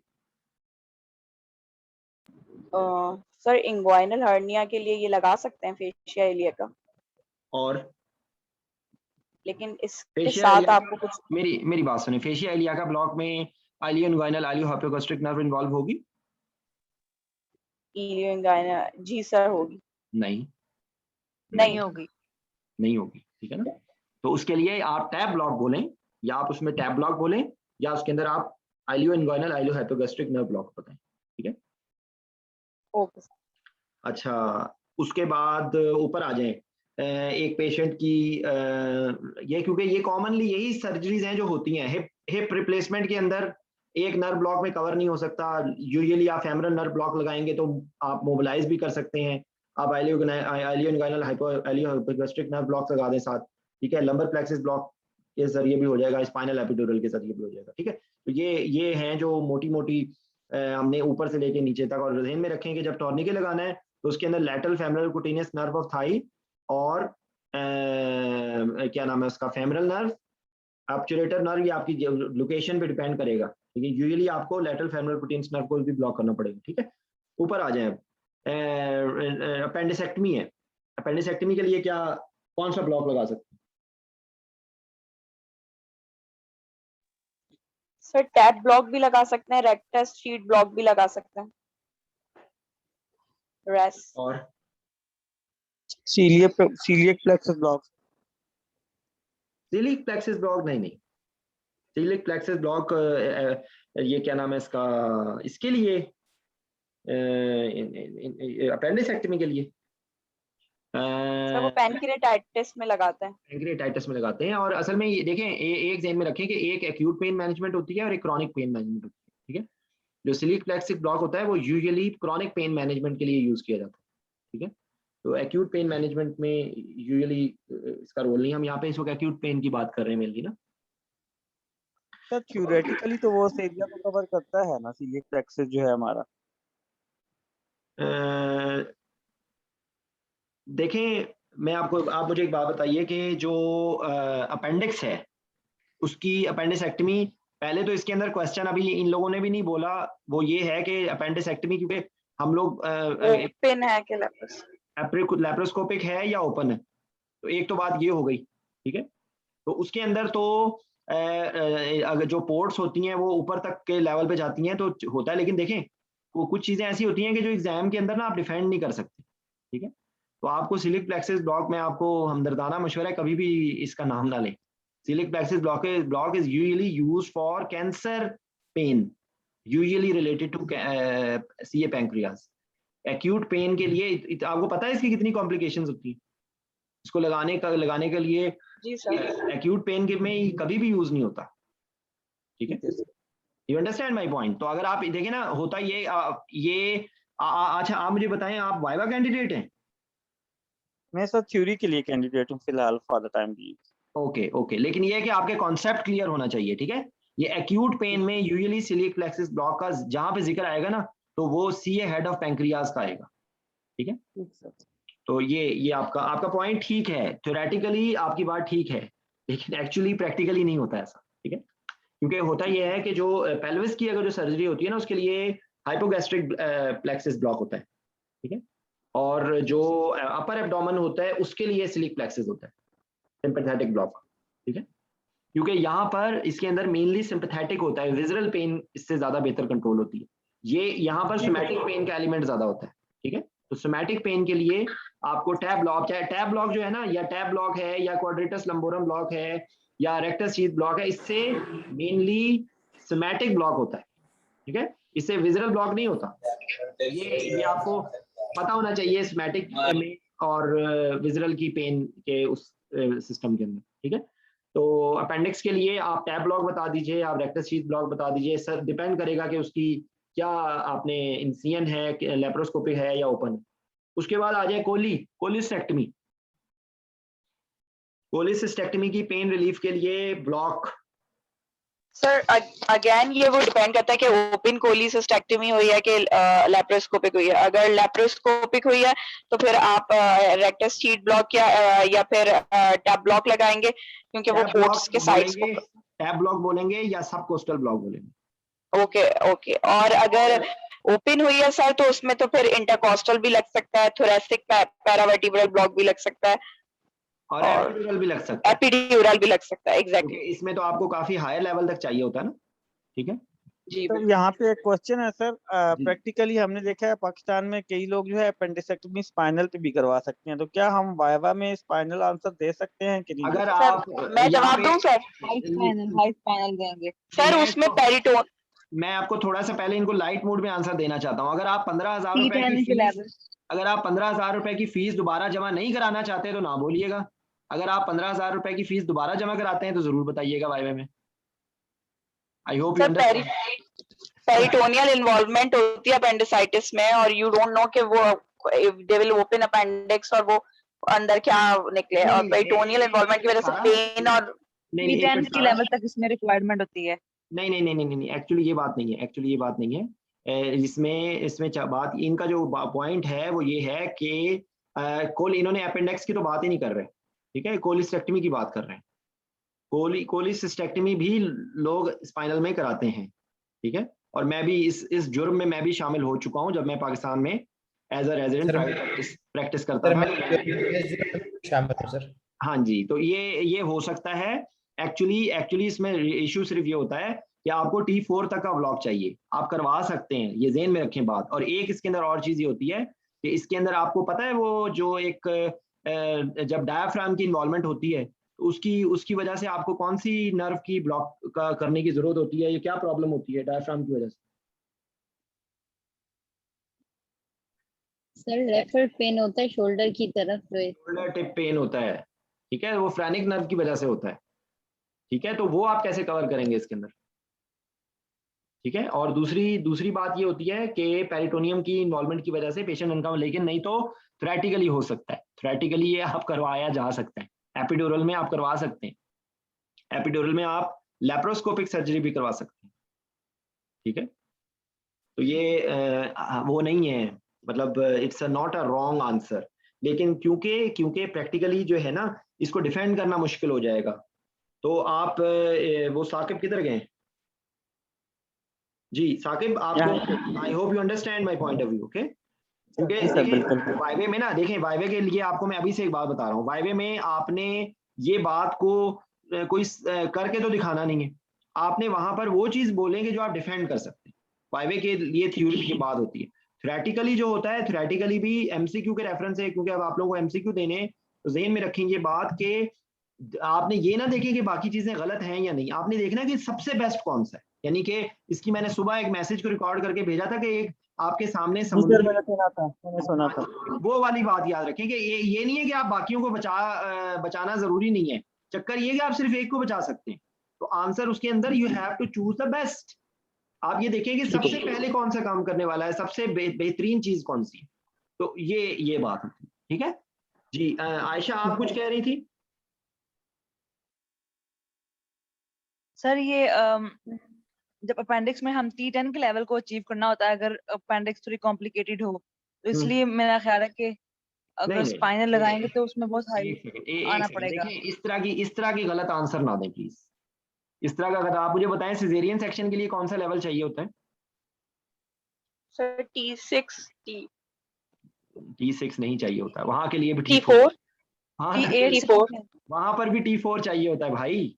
T4 हम लोगों का ब्लॉक कभी वहां तक पहुंचता नहीं है ना, क्योंकि आमतौर पे लोग मैं प्रैक्टिकल बात बता रहा हूँ कि लोग उसको थ्योरेटिकल चीज को फॉलो करते हैं, डोज कम देते हैं, वहां तक पहुंचता नहीं है। आप लोग अपने 100 एपिड्यूरल की आप 100 स्पाइनल की मुझे कहानी सुनाएं, 100 में से कितने पेशेंट बेबी डिलीवर होने के बाद अनकंफर्टेबल नहीं होते? एक्चुअली तो नहीं होना चाहिए, ठीक है। तो ये प्रैक्टिकल बात आ जाएगी। जो मैं 17 साल से मैं एनेस्थीसिया दे रहा हूँ, आप ये मेरी बात को कहीं कोट ना कर दीजिएगा। 17 साल से मैं दे रहा हूँ, मैंने कभी आज तक रिड्यूस नहीं की डोज, मैं हमेशा फुल डोज देता हूँ। बल्कि उसके इफेक्ट को जब तक आप T4 तक नहीं पहुंचाएंगे तब तक आपकी पेशेंट कंफर्टेबल ही नहीं होगा, ठीक है। सर तो हाइपोटेंशन होती होगी आपके पेशेंट को बहुत? कोई बात नहीं, हाइपोटेंशन आपकी खेती है, डील करें आप हाइपोटेंशन। आप मरीज को तकलीफ देना चाहते हैं या आप हाइपोटेंशन से बच कर रहे हैं? जो एनएस दाग नहीं तो सीखना नहीं भाई, उसको तकलीफ से मारना है ठीक है। वो हाइपोटेंशन को आप ट्रीट कर सकते हैं, ठीक है। और एक्चुअली इसके अंदर सिर्फ एक मैं आपको हम थोड़ा सा डिस्ट्रैक्ट हो गए हैं, उसके अंदर ज़हन में ये रखें बात कि आपने वो हम्प क्रिएट करना है, आपने फुट साइड भी थोड़ा सा ऊपर करना है और आपने शोल्डर की साइड को भी थोड़ा सा ऊपर करना है, ताकि आप वहां पर एक हम्प क्रिएट करें जिससे वो ट्रेवल करके थोरेसिक लेवल से ऊपर ना जाए, यानी कि वो T4 T5 से लेवल से ऊपर नहीं जाना चाहिए, ठीक है। तो मैं तो जाहिर बात है, हम जो प्रैक्टिकली जो आप काम कर रहे होते हैं वो आपको पता होता है कि आप क्या कर रहे होते हैं, ठीक है। आप उसमें प्रीएम्प्टिवली आप उसके अंदर इस पे बहुत सारे लोगों के उस जमाने में साइनॉप्सिस रेजर्टेशन भी बने हुए हैं कि जी आप इंट्रामस्कुलर लगा दें एफिड्रीन, क्योंकि आप लोग असल में आप लोगों ने उस इरा में ट्रेनिंग की है जब एफिड्रीन नहीं है। तो मैं तो एफिड्रीन का दुश्मन था, तो एफिड्रीन आप यूज करें कोई बात नहीं, आप पेशेंट को कंफर्टेबल तो रखना आपकी फर्स्ट प्रायोरिटी है ना। तो आप लोगों ने उस दौर में एनेस्थीसिया की ट्रेनिंग की है जब आप लोगों को क्रेडिट टू आवर पॉलिटिशियंस, वो एफिड्रीन ही बेचारी नायाब कर दिया, तो एनेस्थीसिया वालों को मुसीबत डाल दी, ठीक है ना। हनीफ अब्बासी साहब, हाँ जी, हनीफ अब्बासी साहब ने मुसीबत डाल दी है आप लोगों को, इसलिए वो शायद आइडिया नहीं है। एफिड्रीन इतनी मजे की दवाई है कि एफिड्रीन आप डाल दें, बहुत सारी उसमें स्टडीज हुई हुई हैं, आप इंट्रामस्कुलर 25 मिलीग्राम लगा दें स्पाइनल लगाने से पहले या स्पाइनल लगाने के फौरन बाद, ठीक है। और आप या उसको ड्रिप में डाल दें। तो मैं तो उसको यूज करता हूँ, मैं तो हर सूरत देता हूँ, मैं बल्कि मेरी कोशिश ये होती है कि मैं ब्लड प्रेशर उसका 140 पे ले जाऊँ, क्योंकि जब 90 पे आता है लोग क्या करते हैं, इंतजार करते हैं कि 100 से नीचे गिरेगा तो कोई दवाई देंगे। वो जब 100 से नीचे गिरता है तो पेशेंट सिम्टोमेटिक हो जाती है, पेशेंट सिम्टोमेटिक होती है तो सर्जन सिम्टोमेटिक होता है, तो और आपकी हवा निकल जाती है, ठीक है। तो ये क्योंकि ये अगर इनमें यहाँ पे कोई प्राइवेट प्रैक्टिस वाला शेयर होगा तो उसको ये बातें पता होंगी। प्राइवेट प्रैक्टिस में तो आपको अगर पेशेंट अनकंफर्टेबल हो गया चलो कोई बात नहीं, लेकिन अगर सर्जन अनकंफर्टेबल हो गया तो वो दोबारा आपको नहीं बुलाएगा। तो इसलिए ये हम डिस्ट्रैक्ट हो गए total, please come back to the point. आपने मुझे एनेस्थीसिया की प्राइवेट प्रैक्टिस याद करा दी है, जिसका मैं एक नोटोरियस इंसान था मैं। एनीवेज, तो कोलिस्टेक्टमी के लिए इन एडिशन टू, देखें यहाँ पर हम मल्टी मॉडल एनाल्जेसिया को टच नहीं कर रहे, मैं आपको सिर्फ ब्लॉक्स की बात कर रहा हूँ, ठीक है। ब्लॉक्स इसके लिए एपिड्यूरल और जो है वो आप उसके साथ टैप ब्लॉक, सब कोस्टल ब्लॉक बोलें, ओपन है या लेप्रोस्कोपिक है, उसके हिसाब से आप डिसाइड करेंगे, ठीक है। कॉमन सर्जरीज की हम बात कर रहे हैं। अच्छा, उससे ऊपर आ जाएं, ब्रेस्ट सर्जरी, ब्लॉक्स कौन बताएगा? जिसने अभी तक नहीं बताया वाइवा वाला बोले भाई। वो डॉक्टर इरम आपका वाइवा है, ये डॉक्टर इरम और आयश का जो है ये नहीं, एक दूसरी इरम भी है, ये डॉक्टर इरम कौन है? ई से इरम जो है। और कोई वाइवे का कैंडिडेट है तो प्लीज वॉलंटियर करे। डॉक्टर गुलबानो आप बता दें। अरे भाई मेरा जवान मेरा खामोश बैठा हुआ है आखिर में। सुहेब आप किधर हो?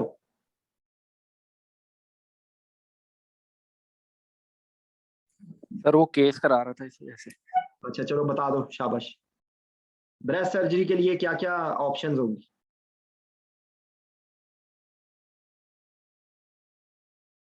कौन बताएगा?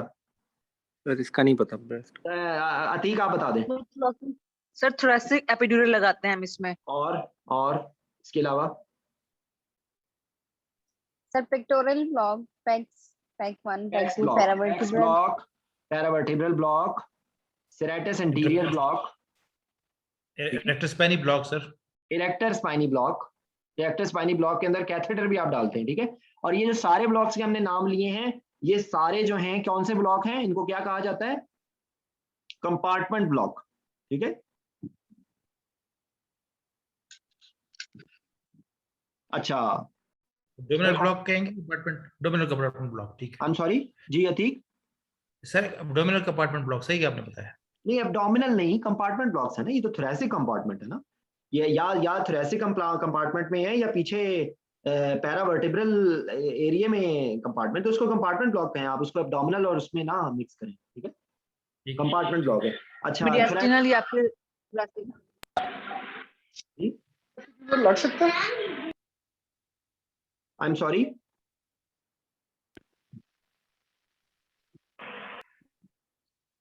अच्छा अब मुझे बताएं thoracic surgery analgesia.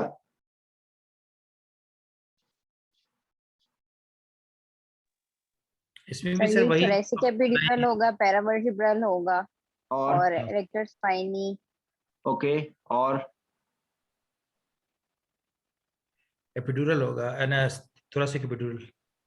Intercostal nerve block, intercostal nerve block है। इसके अलावा एक बकवास का ब्लॉक है, पता नहीं क्या वाहियात ब्लॉक है, इंटरप्लूरल ब्लॉक। और मजे की बात है, ये भी कहते हैं कि साथ ड्रेन हो जाता है, लेकिन वो भी लगाते हैं, पता नहीं क्या उसकी। पैरावर्टिब्रल लग सकते हैं सर?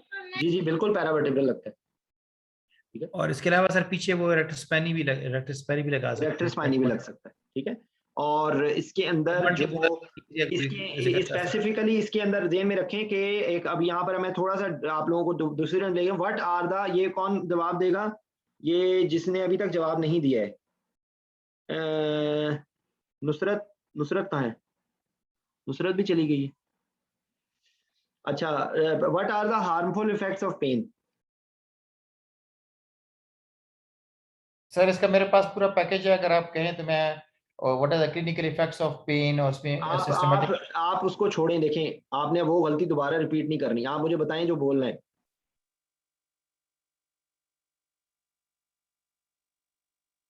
जी अतीक। सर इसमें सर जो आपके पास 1 मिनट है, 1 मिनट में आपने बताने हैं। स्ट्रेस रिस्पॉन्स बढ़ जाता है, इसके अलावा जो है आपका अरिथमियाज हो सकते हैं आपके, इसके अलावा सर आपका एसीपी लेवल बढ़ सकता है। इसके अलावा ऑक्सीजन, वो जो carbon oxygen, myocardial oxygen demand बढ़ सकती है सर। इसके अलावा पेशेंट जो है ना एंग्जाइटी लेवल में आ सकता है और पेशेंट मूव कर सकता है। इसके अलावा इसके कैटेकोलामिन स्ट्रेस बढ़ सकता है सर इसका। अब आपने देखे ना, इनके अंदर एक दो बहुत इंपॉर्टेंट बातें हैं। स्प्लिंटिंग है, और इसके अलावा सर इसका chances of post operative pulmonary complication. इसके लिए जुमला याद कर ले, myocardial oxygen demand supply ratio disturb होगी, सिंपैथेटिक स्टिमुलेशन की वजह से टैकीकार्डिया होगा, हार्ट के ऊपर हार्मफुल इफेक्ट्स होंगे। मैं जो स्ट्रेस रिस्पांस की वजह से जो है वो नेगेटिव जो कैटाबॉलिक जो स्ट्रेस हार्मोन्स हैं वो ज़्यादा रिलीज होंगे, जिनका बॉडी पे बहुत न्यूमरस हार्मफुल इफेक्ट्स होंगे, ठीक है। हाइपरग्लाइसीमिया हो जाएगा। अगर की जाए तो जैसे अब आप कर रहे हैं सर, तो वही बेहतर है सिस्टेमिकली अगर इसको अप्रोच किया जाए तो। देखिए मतलब देखिए मेरी एक बात सुनिए, मैं आपको सिर्फ इतना बता रहा हूँ कि कई दफ़ा वहाँ पर आइडियलिस्टिक टाइम नहीं होता, ठीक है। तो इसलिए मैं आपको बात, वो आपकी बात गलत नहीं है, आप बिल्कुल सही कह रहे हैं, लेकिन वहाँ पर कई दफ़ा आपके पास आपका आंसर रेडी होना चाहिए कि आप फौरन बोल दें बस, यानी कि you should be ready to. मैं आप लोग हंसने के लिए मैं बोल रहा हूँ ये उल्टी बात, वोमिट आउट, उनके मुंह पे आपने सब कुछ उलट के आना है जो आपको दिमाग में है, ताकि उनको संभलने का मौका ना मिले, समझ आई। और ये यकीन करें, आप अल्लाह से दुआ मांग के जाएं, एग्जामिनर्स आप उनके ऊपर ना वो जो है वो आपको जबान की गिरह अल्लाह ऐसी खोल दे कि वो आप जो बोल रहे हो ना वो आपकी बात समझ जाए ठीक है। सर अगर आप थोड़ा सा इसको जिस तरह खुरम बसरा ने बताया, इसमें पल्मोनरी में हाइपोक्सीमिया, हाइपोवेंटिलेशन, हेटेरोक्टेसिस नमूने आपने बिल्कुल बेहतरीन छोटा छोटा करके बताया सर, 2-3 लफ्जों में बताया। और इसके अलावा एंडोक्राइन में आपका protein catabolism, hyperglycaemia, sodium and water retention होगी। कार्डियोवास्कुलर में आपका डिसरिथमिया, MICCF और इम्यूनोलॉजिकल में माइक्रो रिड्यूस माइक्रो फंक्शन होगा, और कोगुलेशन में आपका हाइपरकोगुबिलिटी, थ्रोम्बोएम्बोलिक फिनोमेना होगा, और गैस्ट्रोइंटेस्टाइनल में इलियसिस होगा, और साथ जेनिटरी यूरिनरी में आपको यूरिनरी रिटेंशन होगा। Very good. हाँ, ये अब आपने जो बताया है ना, अब आपको मैं इसकी रीजन बताता हूँ। इसकी रीजन ये है कि बहुत कम चांसेस हैं कि ये आपसे अलग से ये सवाल पूछा जाए, ठीक है। ये आपको बताना होगा कहीं ना कहीं, ये आप ध्यान में रखें बात कि ये अनइंटेंशनल सॉरी ये एक बैकग्राउंड का क्वेश्चन होगा, तो ये आपके टिप्स पे होना चाहिए इसका आंसर, ठीक है। कि आपने जब एनाल्जेसिया की बात आप कर रहे हैं ना, तो आप एनाल्जेसिया की बात के अंदर अपने क्वेश्चन के अंदर ये बात बोल सकते हैं कि we have to give multimodal analgesia because in impaired or incomplete pain relief will be leading to this problem, ठीक है। तो अगर आपको इस तरह बताना है ना, तो आपके पास इतना टाइम नहीं होगा कि आप बहुत डिटेल आंसर बताएं, ठीक है। लेकिन ये एक्चुअली आपको बिल्कुल टिप्स पे होना चाहिए। तो हम लोगों ने थोड़ा थोड़ा ऊपर आते जा रहे हैं, और लेप्रोटमी के लिए क्या बताएंगे, यही सारी बातें हैं, यही एपिडुरल है, यही क्या नाम है इसका जी। अगला क्वेश्चन यही जो आपने पूछा यही है, how do you manage acute postoperative pain after laparotomy? हाँ जी, तो ये इसके अंदर अभी जो हम सारी बातें कर चुके हैं ना, वही सारी बातें, वही paravertebral spine sorry epidural, erector spinae block, TAP block, और आप मल्टीमोडल एनाल्जेसिया, पैरास्टामोल, एनसेड्स, अगर कोई कॉन्ट्राइंडिकेशन नहीं है, डेक्समेडिटोमेडीन, लाइडोकेन इन्फ्यूजन, केटामीन इन्फ्यूजन, ठीक है, opioids, short acting, long acting, आपका सारा कॉम्बिनेशन है, ठीक है। अच्छा, अब आ जाएं अपर लिम्ब पे। तो अपर सर आखिरी सर 1 मिनट, दो वो फिर हमारा मुकम्मल हो जाएगा। एक है सर आपका A delta, C fibres and B fibres, इनके दरमियान डिफरेंस क्या है? ए डेल्टा और सी फाइबर्स जो है वो पेन के है ना, फास्ट पेन और शॉर्ट पेन उसके, और जो ए बीटा फाइबर्स हैं वो आपकी जो गेट कंट्रोल थ्योरी में जब आप रब करते हैं तो वो होता है, और वो गेट को क्लोज कर देते हैं। और इसके ऊपर सी फाइबर्स अनमाइलिनेटेड होते हैं, स्लो पेन माइलिनेशन में फर्क, सी फाइबर्स अनमाइलिनेटेड है, ए डेल्टा माइलिनेटेड है। हाँ जी, और वो शार्प पेन के लिए है और वो स्लो पेन के लिए। हाँ जी, ये असल में शार्प पेन के लिए है, सी फाइबर्स जो है ना वो स्लो पेन के लिए, B fibres post ganglionic sympathetic and visual वाले होते हैं। ये आप बी फाइबर्स बता रहे हैं, लेकिन मैं आपको ए बीटा बता रहा था, ठीक है। बी फाइबर्स ऑटोनॉमिक होते हैं sir, A beta touch and pressure के लिए। हाँ जी जी खुरम, आप भी यही बात बोल रहे थे ना, वो सॉरी मैं बटन प्रेस हो गया था, म्यूट हो गया था। तो एनीवेज ये समझ आ गई ये बात आपको। अच्छा, अब आ जाए अपर लिम्ब। ये कई दफा डिस्कस कर चुके हैं, हैंड सर्जरी के लिए कौन कौन से चॉइसेस होंगे? आपका अगर माइक चल रहा है सही तो खुरम आप बताओ। एक मिनट खुर्रम, आपका अगर साउंड सिस्टम ठीक है तो आप जवाब दो। जी सर, अगर आवाज आ रही है तो आई विल कंटिन्यू। जी बोलिए प्लीज। अपर लिम्ब ब्लॉक्स हैं, वो बेसिकली सर्वाइकल प्लेक्सस ब्लॉक जो है, ब्रेकियल प्लेक्सस ब्लॉक। एक सेकंड मैं आपसे स्पेसिफिक सवाल पूछ रहा हूँ। हैंड सर्जरी होनी है, आपको कौन कौन सी ब्लॉक्स आपके पास ऑप्शन है हैंड सर्जरी? ये एक्सिलरी ब्लॉक लगा सकते हैं। ओके, और सुप्राक्लेविकुलर ब्लॉक लग सकता है। उसके अलावा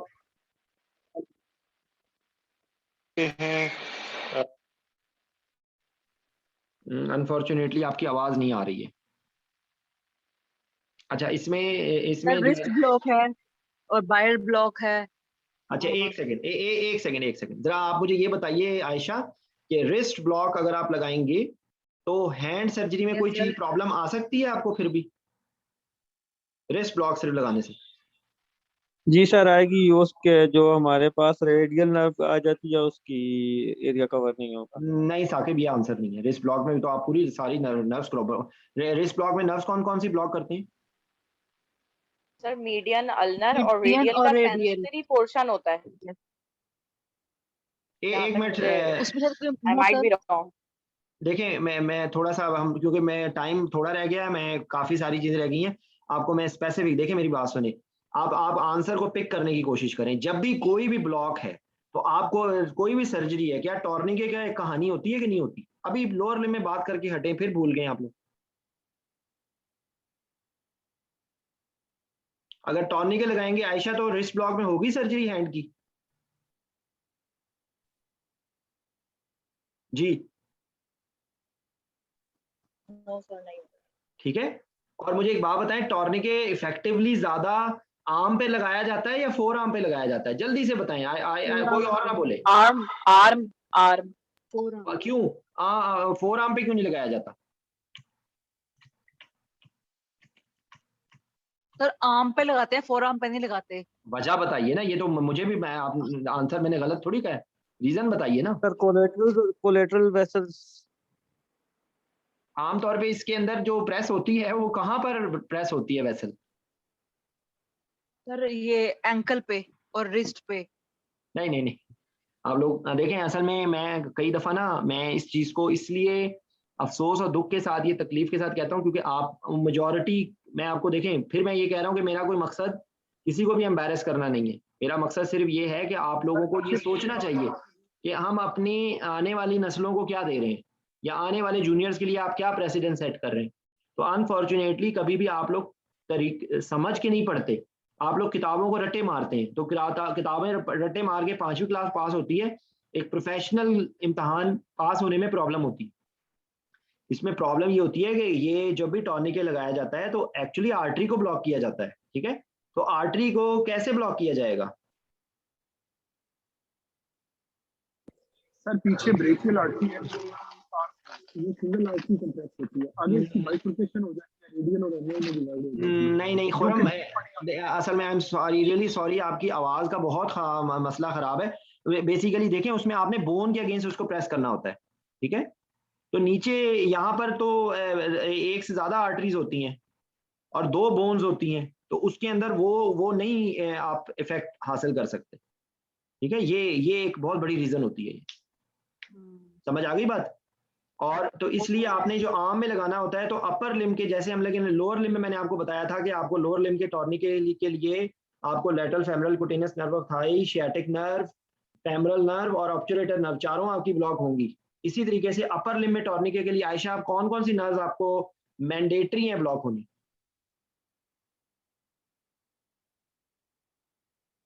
जी, median nerve, ulnar nerve, radial nerve, सारी नर्व्स बोल दें, 6 नहीं है। लेटरल क्यूटेनियस और मस्कुलोक्यूटेनियस नर्व। एक मिनट, सबसे important, intercostobrachial, intercostobrachial nerve, musculocutaneous nerve, ठीक है? और यहाँ पर आप ऊपर वाले पोर्शन के ना अल्नर नर्व की कोई सप्लाई होती है doctor Ayesha?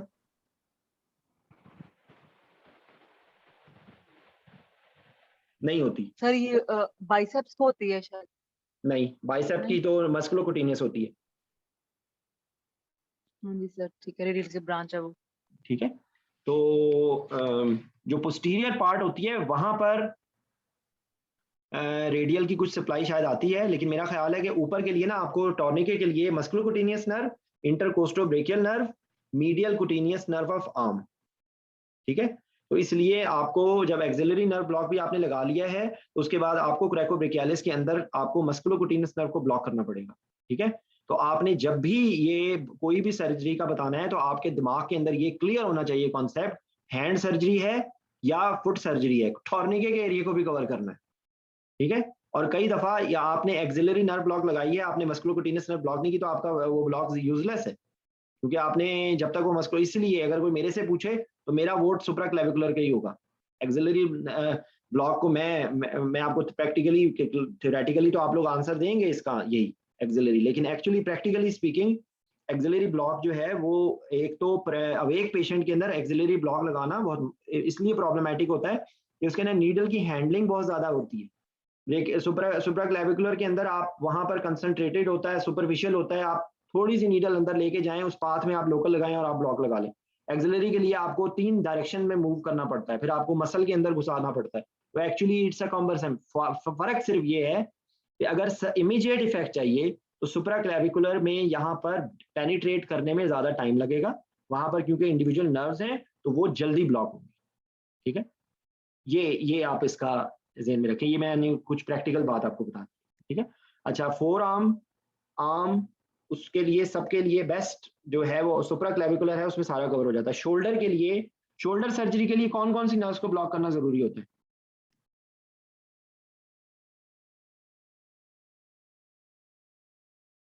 Axillary, supraclavicular, suprascapular.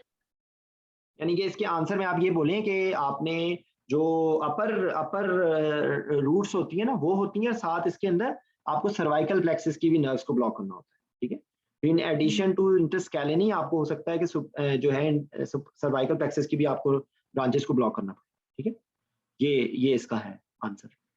ठीक है, अच्छा इसके साथ आपको एक ध्यान में रखें कि अपर लिम्ब के ब्लॉक्स का रेफरेंस से अगर वो आपको कोई क्वेश्चन ऐसा देते हैं जिसके अंदर सीओपीडी है, तो ज़हन, ये कई दफा हम बात में पहले भी बोल चुका हूँ, ज़हन में रखें बात कि आपकी जो है ना इंटरस्केलिन नहीं लगाएंगे सर, नहीं आप ये नहीं कहें कि हम नहीं लगाएंगे, आपने ये कहें कि ये आपकी कंसिडर, क्योंकि देखिए ये तो हर तरफ ही प्रॉब्लम है ना।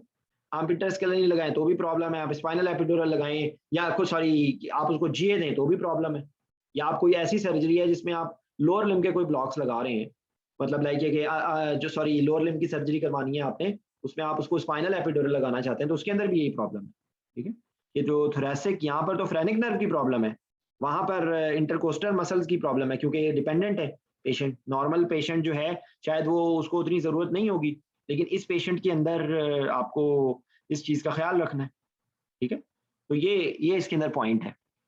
तो अच्छा, ये तकरीबन हम लोगों ने मोटा मोटा रीजनल एनेस्थीसिया के बारे में पढ़ लिया। आप लोगों को एमसीपीएस के लेवल पे प्लीज देखें, इससे ज्यादा आपको, अगर आपको बेसिक कॉन्सेप्ट है आपको कोई फेल नहीं करेगा इस बात पे। रीजनल एनेस्थीसिया के रेफरेंस से इंडिविजुअल आपको लैंडमार्क पता होने चाहिए, आपको टेक्निक पता होनी चाहिए मोटी मोटी। ठीक है, कि आपको एंकल ब्लॉक लगाना है तो उसके अंदर कौन कौन सी 5 नर्व ब्लॉक करनी है, उसके बाद पैरावर्टेब्रल ब्लॉक अक्सर टॉक्स में दे देते हैं, तो पैरावर्टेब्रल ब्लॉक आपको आना चाहिए। ठीक है, इंटरकोस्टल नर्व ब्लॉक मुझे याद है, मैंने आईएमएम जब किया था तो उस जमाने में इंटरकोस्टल नर्व ब्लॉक पूछा था।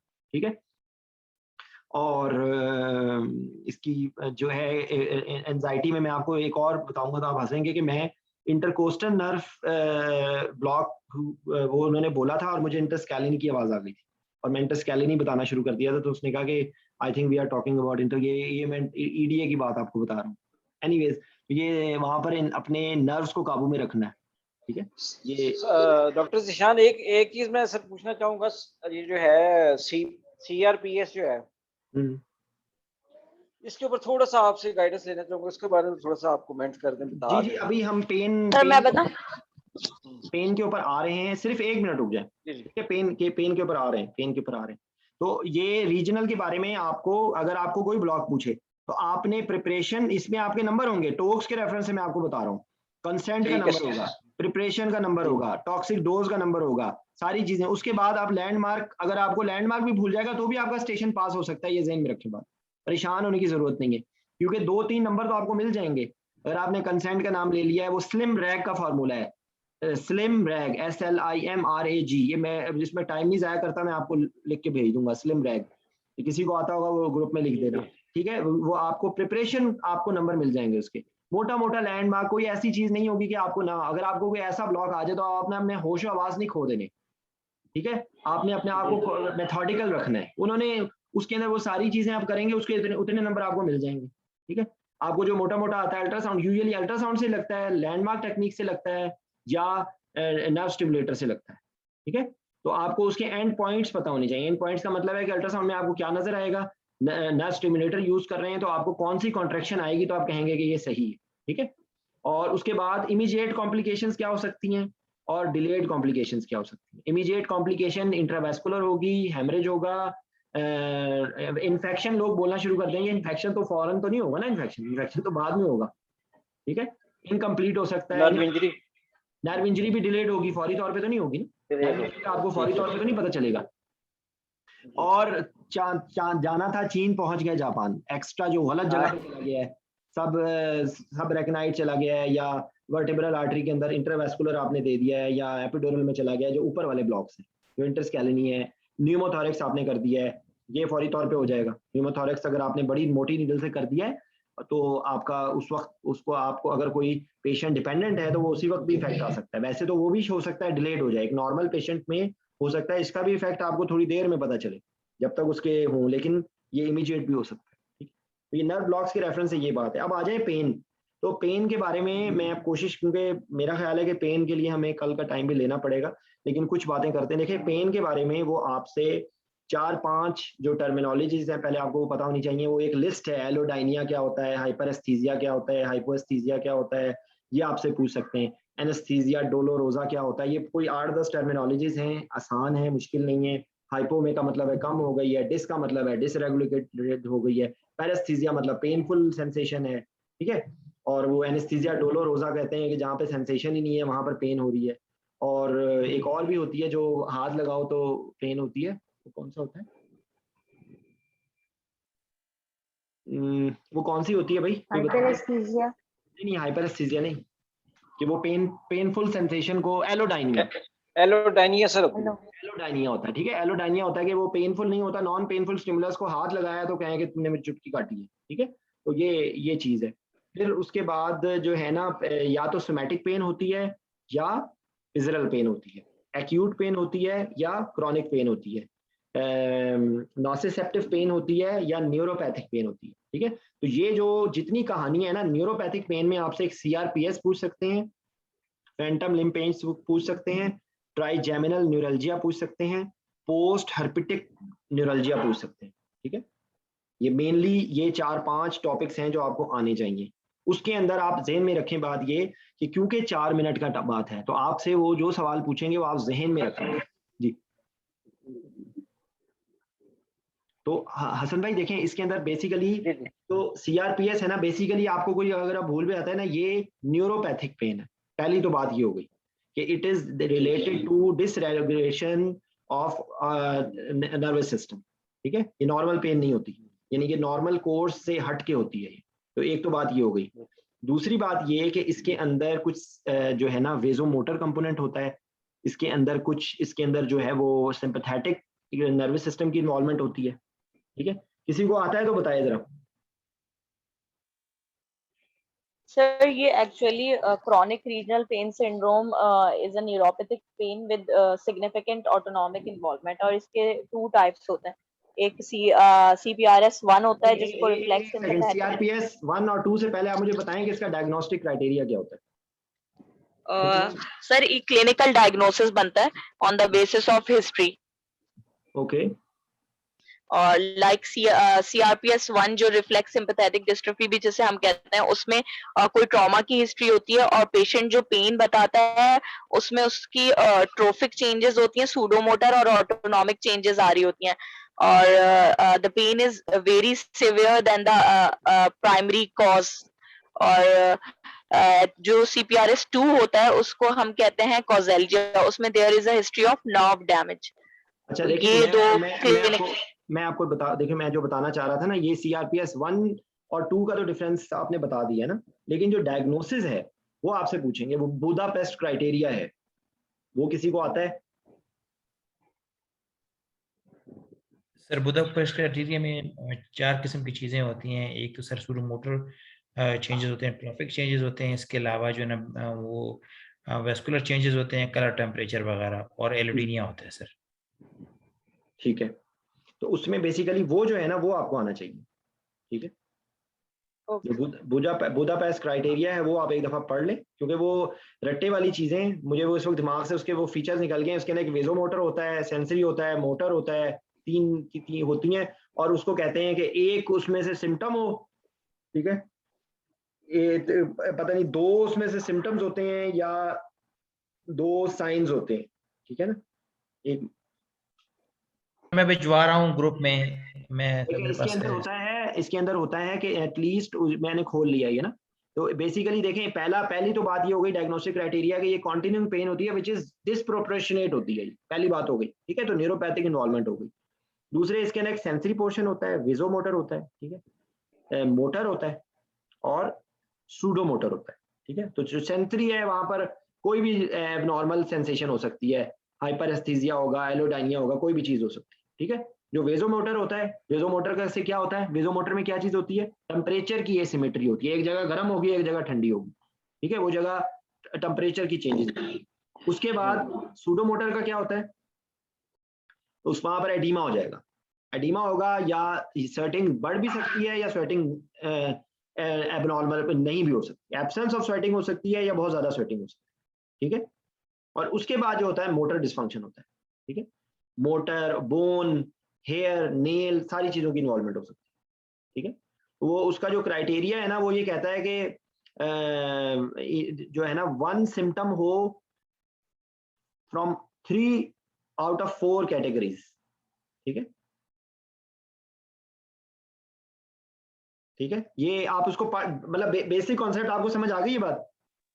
जी जी। तो ये उसके अंदर सेंसरी कंपोनेंट है, वेजोमोटर है, सूडोमोटर है और मोटर है, ठीक है।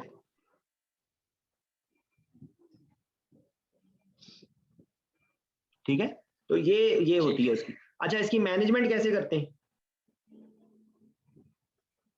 बेसिकली जो न्यूरोपैथिक पेन है ना, वो कोई भी न्यूरोपैथिक पेन है ना उसके अंदर सर गैबापेंटिन और एंटीसाइकोटिक्स और एंटीकन्वल्सेंट जो न्यूरोपैथिक पेन में देते हैं, और गैबापेंटिन, प्रीगैबलिन, इसके अलावा एनसाइड और ब्लॉक लगाते हैं सर।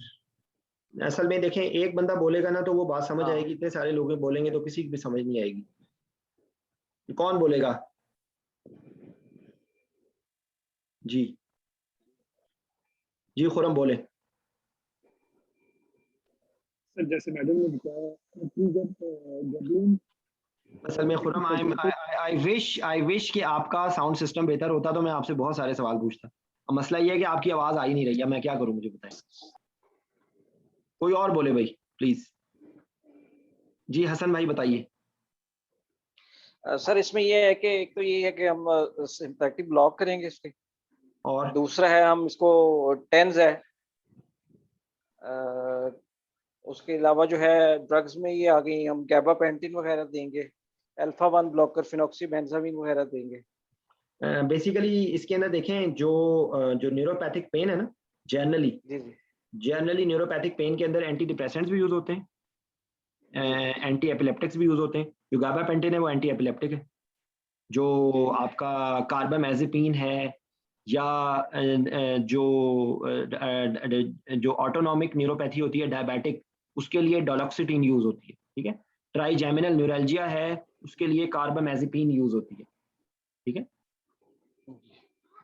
तो बेसिकली ये जो न्यूरोपैथिक पेन है ना, इनके अंदर सारों के अंदर एंटी डिप्रेसेंट, एंटी एपिलेप्टिक्स, जो आपने जो सिंपैथेटिक ब्लॉक वाले बताए हैं वो भी आएंगे, और उसके से अलावा जो कॉमन जो आप यूज करते हैं पैरास्टामोल, एनसेड्स, वो भी आ जाएंगे, टेंस भी आ जाएगा। सर इसमें केटामीन दे सकते हैं? केटामीन भी दी जाती है, इन पेशेंट में तो दिया जाएगा ना, लेकिन आउट पेशेंट में तो नहीं दिया जा सकता। ठीक है, तो ये इसका है थ्योरी मेनली ना। तो जो अब अगर हम अलग अलग करें ना, तो एक ट्राइजेमिनल न्यूरल्जिया के पूछ सकते हैं। तो उसके अंदर क्या होता है, ट्राइजेमिनल न्यूरल्जिया में सीवियर लैंसिनेटिंग पेन होती है involving any of the component of the trigeminal nerve, usually ophthalmic होती है लेकिन मैक्सिलरी और मैंडिबुलर भी हो सकती है, ठीक है। और ये किसी एक इंसाइटिंग फैक्टर के बाद होती है। और इसके अंदर जो बाकी चीजों के साथ साथ जो ड्रग ऑफ चॉइस है ना, वो क्या है, कार्बामेज़ेपिन, ठीक है।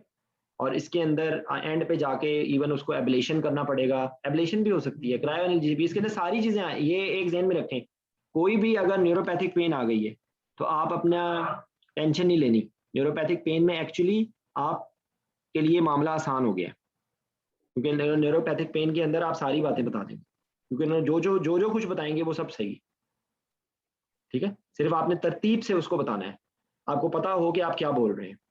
जी डॉक्टर शाइस्ता। बाकी मैं दूसरी बताना चाह रही थी कि अगर हम ब्लॉक्स कौन से लगा सकते हैं अगर हम थेरेपी वो कॉर्डोटमी होती है। सर मैं बताऊं? जी बताएं सर। सिंपैथेटिक गैंग्लियन ब्लॉक और रीजनल ब्लॉक लगा सकते हैं। Stellate ganglion block. Stellate ganglion block, ठीक है। तो अब आपसे अगर आप स्टिलेट गैंग्लियन ब्लॉक बताएंगे ना, तो अगला क्वेश्चन आपसे ये पूछेंगे स्टिलेट गैंग्लियन ब्लॉक कहाँ लगाया जाता है, किस लेवल पे लगाया जाता है? सर चिज़िग्नैक्स ट्यूबरकल पे C6 के लेवल पे लगाया जाता है। C7 पे एक्चुअली स्टिलेट गैंग्लियन होता है, लेकिन आप ब्लॉक C6 के लेवल पे लगाते हैं। और उसका कैसे पता लगता है? इसके अगला क्वेश्चन आपसे हॉर्नर सिंड्रोम। हॉर्नर सिंड्रोम जी सर। टोसिस, मायोसिस, एनहाइड्रोसिस और कंजेशन। एग्जैक्ट, ठीक है। तो ये जी जी टेम्परेचर की भी टेम्परेचर चेंजेस भी आती हैं। टेम्परेचर चेंजेस, लिम्ब का टेम्परेचर में जी चेंजेस। ये सिंपैथेटिक ब्लॉक। अच्छा, स्टिलेट गैंग्लियन ब्लॉक जो है ना, वो एक इंट्रा आर्टीरियल इंजेक्शन में भी लगाते हैं, ठीक है। ये इसके साथ ही आप ज़हन में रखें ये बात। तो जी सर, वैस्कुलाइटिस में भी वैस्कुलाइटिस में रेनॉल्ड्स फिनोमेना जो होता है। अच्छा, तो अब आपको मैंने ट्राइजेमिनल न्यूरैल्जिया की बात कर ली। सीआरपीएस देखें, सीआरपीएस घबराने की जरूरत नहीं है। सीआरपीएस जब पूछेंगे आपने उनको ये बताना है ये न्यूरोपैथिक पेन होती है, ये यूजुअली फॉलोइंग नर्व इंजरी या डायरेक्ट नर्व इंजरी होती है या कोई एसोसिएटेड इंजरी होती है, और उसके बाद डिस्प्रोपोर्शनेटली उसके अंदर सिंपैथेटिक नर्वस सिस्टम की ओवर एक्टिविटी होती है, उसकी वजह से सेंसरी चेंजेस आनी शुरू हो जाती हैं, मोटर चेंजेस। इतना भी आप बता देंगे ना तो आप पास हो गए। तो आपने पीएचडी तो करनी नहीं है, आपने पास होना है। तो इससे ज्यादा अगर आपने घुसना है तो घुस जाए भाई, इससे ज्यादा तो मुझे भी नहीं आता, हकीकत बात है। और ना ही मुझे कभी जिंदगी में किसी भी इम्तहान में इससे ज्यादा नॉलेज की जरूरत पड़ी। ये भी मुझे ये बुदापेस्ट क्राइटेरिया का भूल गया, लेकिन मुझे इतना पता है क्योंकि हमारे ज़माने में ये नहीं था। ये जब मैंने एफसीआई किया था तो तब ये हम लोगों को इम्तहान में आया था, ठीक है। तो हम लोगों ने उस वक्त पढ़ा हुआ था, उस वक्त मुझे ज़बानी याद था, मैंने लिख दिया था, और मुझे भूल गया क्योंकि इतनी बकवास चीज़ है कि याद नहीं रहती। लेकिन बेसिकली मैंने आपको कॉन्सेप्ट बता दिया। इसका ट्रीटमेंट कहेंगे, उससे कहेंगे कि आपने जो है ना वो क्रॉनिक पेन की जो मैनेजमेंट होती है, इसमें साइकोलॉजिकल सपोर्ट की भी ज़रूरत होती है। इसके अंदर आप पैरास्टामोल से शुरू करेंगे, एनसेड से शुरू करेंगे, उसके बाद एंटी डिप्रेसेंट ऐड करेंगे आप, उसके साथ आप एंटी एपिलेप्टिक गाबापेंटिन देंगे, और उसमें भी नहीं होता तो फिर आप उसको नर्व ब्लॉक की तरफ जाएंगे, ठीक है। और इसके अंदर मल्टी डिसिप्लिनरी टीम की जरूरत होगी, क्योंकि हो सकता है कि इसके अंदर कोई ऑर्थोपेडिक की भी इन्वॉल्वमेंट हो सकता है कोई मोटर इन्वॉल्वमेंट भी हो सकता है बोन की भी इन्वॉल्वमेंट। बस ये इतने में आपका आंसर खत्म हो, ठीक है। जो ट्राइजेमिनल न्यूरैल्जिया है उसमें भी आप इससे क्रॉनिक पेन, सारी वही बातें, सारी न्यूरोपैथिक पेन है, और उसके अंदर ड्रग ऑफ चॉइस कार्बामेज़ेपिन। बाकी दवाइयां भी दे सकते हैं, drug of choice carbamazepine. And पे नहीं होता तो ब्लॉक लगाए जाते हैं, फिर भी नहीं होता सर्जिकल ट्रीटमेंट होता है, वो उसकी सर्जिकल प्रोसीजर होता है। पोस्ट हर्पिटिक न्यूरैल्जिया पूछ सकते हैं। पोस्ट हर्पिटिक न्यूरैल्जिया में क्या होता है कि हर्पिस ज़ॉस्टर का इन्फेक्शन होता है, उसके बाद जो है ना वो नर्व इन्वॉल्व करते हैं, यूनिलैटरल होती है यूजुअली, थोरैसिक नर्व को भी इन्वॉल्व कर सकती है, इवन ये ट्राइजेमिनल नर्व को भी इन्वॉल्व कर सकती है, ठीक है। तो इसके अंदर वही होता है, ब्लिस्टर्स होते हैं इसके अंदर एडिशनल क्या चीज होगी, एंटीवायरल्स। इसके अंदर जब ब्लिस्टर फॉर्मेशन से जब बर्निंग पेन हो रही है उस वक्त अगर आप दें तो वो बहुत इफेक्टिव होती है। अब आप हंसेंगे इस बात पे, मैं आप लोगों को कैसी कैसी बातें बताता हूँ। मैं जब मेडिकल कॉलेज में 3rd ईयर में था तो मुझे हर्पीज ज़ॉस्टर शिंगल्स हुए थे, and I have suffered not post herpetic but I have suffered from herpes zoster. So it was one of the worst pain I ever faced in my life. It was a horrible pain. I cannot imagine explain कि कितनी severe pain थी, लेकिन मुझे हुआ था। Anyways, तो इसका answer ये हो गया। सर ये acute herpes zoster के पेन और post herpetic neuralgia में क्या डिफरेंस क्या होता है, थोड़ा सा अगर आप बताएं। देखिए एक्यूट कंडीशन में तो एक्यूट पेन होती है ना, मैं आप देखें एक्यूट पेन और क्रॉनिक पेन का ज़हन में रखें बात। एक एक्यूट हो रही है जो उस टाइम पे मुझे हुई थी, वो ब्लिस्टर्स बन रहे थे या बर्निंग पेन थी, ठीक है। उसके बाद अब वो वहां पर कंटिन्यू हो गई है तो वो क्रॉनिक पेन हो गई, पोस्ट हेपेटिक न्यूरल्जिया हो। अगर वो उस एक्यूट फेज के बाद भी मुझे रह जाती तो वो क्रॉनिक पेन हो जाती। समझ आई? अच्छा सही। अच्छा, उसके बाद अगला जो है वो फैंटम लिम्ब पेन। तो फैंटम लिम्ब पेन, मजे की बात मुझे बताएं, फैंटम लिम्ब पेन कहाँ कहाँ पे हो सकती है? सर ये पेन जहाँ एम्पुटेशन हुई हो, और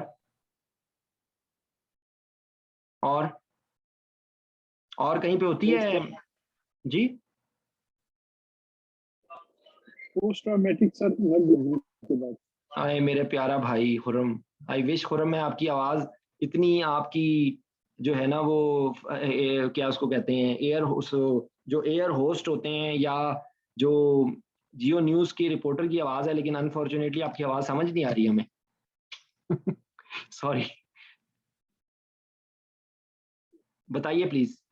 सर ब्रेस्ट वाली है, ब्रेस्ट मैस्टेक्टमी के बाद भी एम्पुटेशन पेन होती है। पोस्ट जो फैंटम लिम्ब पेन है, ये बेसिकली इसमें होता ये है कि इसका पेरिफेरल मैकेनिज्म भी होता है और सेंट्रल मैकेनिज्म भी होता है, ठीक है। तो बेसिकली जो इसके अंदर एक तो मैकेनिज्म ये होता है कि जब वहां से वो मिसिंग एरिया हो जाता है तो रीमैपिंग होती है, तो रीमैपिंग की प्रॉब्लम होती है, तो ब्रेन परसीव नहीं कर पाता है कि चेंज हो गई है, वहां से चीज मिसिंग हो गई, तो वो ब्रेन का जो है ना रीमैपिंग में प्रॉब्लम होती है, ठीक है। इनयूक्लेशन के बाद भी हो सकती है, आई एम नॉट श्योर, ये आपने बहुत अच्छा पॉइंट रेज किया है। इनयूक्लेशन के बाद भी फैंटम लिम्ब हो सकती है मेरे ख्याल से, ठीक। ये something new for me, preferably ना बोलें वाइवे में, अगर वहां तक कोई घुसे तो फिर बोले, नहीं तो यूजुअली लिम्स या ब्रेस्ट, यही that is more than enough for viva. Yes, आपको एमसीक्यूज के रेफरेंस से आपको ये दिमाग में होने चाहिए, ये हो सकता है, ये आपने इसी तरीके से देखें, इंसान सीखता रहता है हर वक्त, ठीक है। तो ये उधर में होती है न्यू, जो वहां पर होते हैं ना, न्यूरोमा की फॉर्मेशन भी हो सकती है, जो वही जो आपका जो पेन के पाथवे में जो मॉड्यूलेशन की चीज होती है ना, बेसिकली मॉड्यूलेशन जब तबाही मचा देना, तो वो फैंटम लिम्ब पेन में बाद में कन्वर्ट हो सकती है, ठीक है। तो बेसिकली वहां पर न्यूरोमा ऐसे ही है, अतीक ऐसे ही है, ऐसे ही। तो आपने जब उनको बताना है, क्योंकि देखिए हम यहाँ पर इस वक्त स्पेसिफिकली बात कर रहे हैं कि किस तरीके से आपने ये वाइवे की मुसीबत से जान छुड़ानी। तो फैंटम लिम्ब पेन पूछेंगे तो ये है कि ये एक pain in the missing area of the body, ये बात यहाँ से शुरू करें। एक ये न्यूरोपैथिक पेन है, वहां पर जब वो रिमूव हो जाता है तो वहां पर ब्रेन की जो एक सेंट्रल मैकेनिज्म होता है और पेरिफेरल मैकेनिज्म होता है। पेरिफेरल जो है वो न्यूरोमा फॉर्मेशन होती है। एक इसके अंदर थोड़ा सा डिफरेंस होता है, stump pain. Atiq, stump pain में और फैंटम लिम्ब पेन में क्या डिफरेंस होता है? जो स्टंप पेन होती है ना, वो इससे थोड़ी सी डिफरेंस होती है, वो उसके अंदर सोमैटिक इन्वॉल्वमेंट भी होती है, ठीक है। तो उससे थोड़ा सा ये डिफरेंट है। तो ये होती है, इसका ट्रीटमेंट कैसे करते हैं? इसका ट्रीटमेंट ये करते हैं कि पहले से आप उसकी साइकोलॉजिकल काउंसलिंग करेंगे, आप उसको नर्व ब्लॉक आप पहले से लगाएं, चांसेस कम हो जाएंगे, ठीक है। और जब ये अगर हो गई है, आपने एक्यूट पेन आपने अच्छी ट्रीट करनी है, ठीक है। उसके बाद जब आप उसके अंदर जो सारे जो न्यूरोपैथिक पेन की सारे कंपोनेंट्स आ जाएंगे। स्पेशली इसके अंदर एक मिरर थेरेपी होती है, ठीक है। उसको वो मिरर किसी मैंने तो कभी देखा नहीं है, तो इसलिए आई हैव नो आइडिया कि कैसे करते हैं, लेकिन मिरर थेरेपी की जाती है जिससे उसको पेन में रिलीफ मिलती है। बेसिकली साइकोलॉजिकल काउंसलिंग और जो एंटी डिप्रेसेंट्स और एंटी एपिलेप्टिक्स और वो उसके अंदर सारे आ जाएंगे, ठीक है। एक्सेप्टेड या नहीं एक्सेप्टेड? एक्सेप्टेड है सर। जी सर। 10 है सर, आपका 10 है, और सर इसके अलावा जो मिरर इमेज है, और इसके अलावा सर काउंसलिंग है, रिहेबिलिटेशन है, यही है सर। हाँ जी। अच्छा, अब जल्दी से 2-3 चीजें रह गई हैं। एक तो ये कि पेन को असेस कैसे करते हैं, ठीक है, पेन की मेजरमेंट कैसे करते हैं।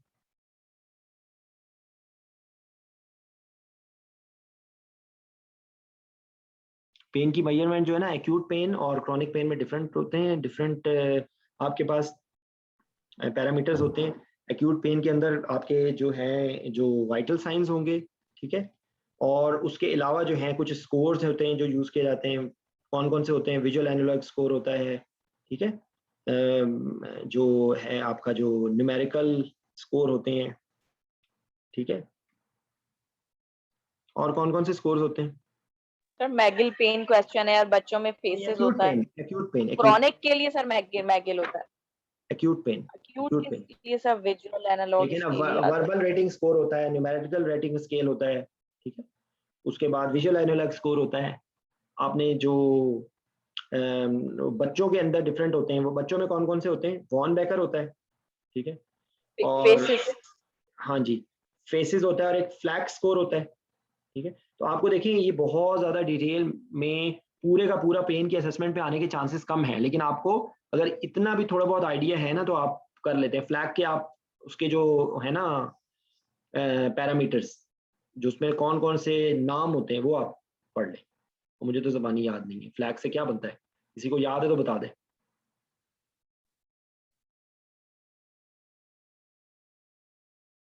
किसी को फ्लैग याद है? सर भूल गया मुझे भी सर, इवन हमें सर वो है फेस चलिए बाहर, क्योंकि देखें ये रट्टे वाली चीजें मैंने आपको कॉन्सेप्ट बता दिया है कि पेन की जब भी वो बताएंगे तो आपने शुरू करना है कि क्लिनिकली उसको करते हैं। उसके जो पेन के जो हार्मफुल इफेक्ट्स होते हैं, वाइटल साइंस पे इफेक्ट होता है, एक तो ये होता है सिविरिटी का, उससे आपको अंदाजा होता है, ठीक है। उसके बाद जैसे अगर एनेस्थेटाइज पेशेंट है तो उसके अंदर स्वेटिंग होगी, उसके अंदर लैक्रिमेशन होगी, उससे आपको लगेगा। हीमोडायनेमिक इंस्टेबिलिटी हो सकती है, पेशेंट ब्रेडिकार्डिया में जा सकता है, टैकीकार्डिया में जा सकता है, वेगल रिस्पॉन्सेज आ सकते हैं अगर इनएडिक्वेट पेन है, ठीक है।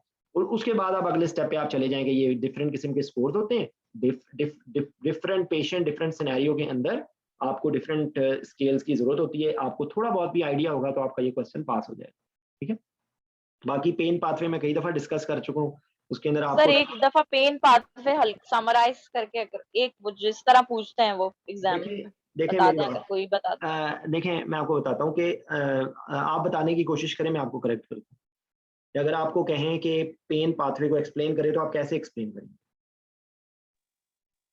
सर डॉर्सल हॉर्न में जो रूट गैंग्लियन में फर्स्ट ऑर्डर न्यूरॉन कट लगा है, जिस जगह पे चपेट पड़ा है वहां से शुरू करें ना। ठीक है सर, वहां से फर्स्ट ऑर्डर न्यूरॉन होगा। नहीं, उससे भी पहले फर्स्ट ऑर्डर न्यूरॉन को डायरेक्टली पेरिफेरल नर्व में होगा।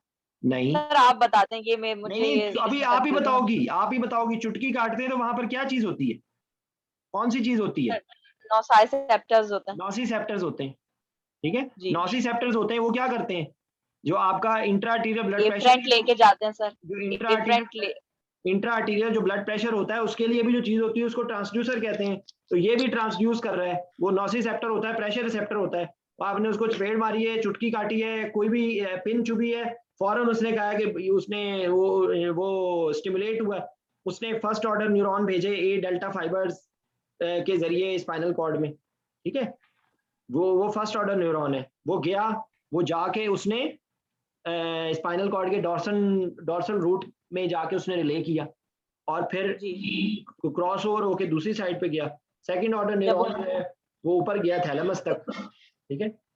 थैलेमस से थर्ड ऑर्डर न्यूरॉन जो है वो जो सोमैटोसेंसरी एरिया वहां पे चला गया। थर्ड ऑर्डर न्यूरॉन ये हो गया, ये आपका पेन पाथवे मुकम्मल हो गया। अब 4 स्टेप्स देखें। प्रॉब्लम ये होती है कि आप लोग ये समझते हैं कि ये बताने की असल चीज ये नहीं है। असल चीज ये 4 स्टेप्स हैं जो होते हैं वो ज्यादा इंपॉर्टेंट है। क्या क्या होते हैं? ट्रांसडक्शन नंबर 1, नंबर 2 ट्रांसमिशन यहां से लेके ब्रेन तक, ये सारी ट्रांसमिशन है और वो हो रही है through first order neuron, second order neuron, third order neuron. दरमियान में वो 3 जगह पे स्टॉप कर रहा है, 2 जगहों पे, ठीक है। तीसरी चीज जो होती है वो होती है मॉड्यूलेशन। मॉड्यूलेशन सेंट्रल भी होती है, दादा अब्बू का कंट्रोल है वो सेंट्रल है, वो इनहिबिटरी होता है उसका कंट्रोल, वो हमेशा ठंडा करने की। दादा अब्बू का जो रोल होता है ना वो सेंट्रल मॉड्यूलेशन का रोल होता है। जो साइड पे आप उस जगह को आप दबा रहे हैं, सहला रहे हैं, वो आपकी पेरिफेरल मॉड्यूलेशन है, ठीक है। आपने वहां पर जो है वो एनसेड्स जब दिए तो उसने भी बेसिकली मॉड्यूलेशन की। कैसे मॉड्यूलेशन की? उसने जो एक प्राइमरी हाइपरएल्जीजिया होता है और एक सेकेंडरी हाइपरएल्जीजिया होता है, जो वहां पर जो इन्फ्लेमेटरी मीडिएटर्स रिलीज होते हैं उनको वो कम कर देता है। भाई ठंडा करो, रिलैक्स हो जाओ। तो वो इन्फ्लेमेटरी एंटी इन्फ्लेमेटरी जो दवाइयां होती हैं, चाहे वो आप स्टीरॉइड्स ले लें, चाहे आप एनसेड्स ले लें, उनका जो पेन के अंदर मॉड्यूलेशन के अंदर रोल होता है, ठीक है। आपने जो लोकल एनेस्थेटिक इंजेक्ट करते हैं वो बेसिकली ट्रांसडक्शन को रोक देता है और ट्रांसमिशन को भी रोक देता है। सर वो तो पेरिफेरल नर्व पे ही रोक देगा। हाँ जी, तो वो ट्रांसडक्शन भी कर दी उसने, ट्रांसमिशन भी कर दी। ये जो पेरिफेरल आप जो इंजेक्ट करते हैं ये उसके लिए बता रहे हैं, ठीक है। उसके बाद मॉड्यूलेशन जो है वो यहाँ पर भी हो रही है पेरिफेरल, जो आपको एनसेड्स के जरिए, स्टीरॉइड्स के जरिए ये उसमें एक्ट कर रहे हैं। उसके बाद एक तीसरी चीज है कि भाई ऊपर जा रहा है ना, रास्ते में रिश्वत दे के दरवाजा बंद कर दो, रिश्वत दे दो। तो वो रिश्वत जो है ना वो होती है गेट कंट्रोल थ्योरी।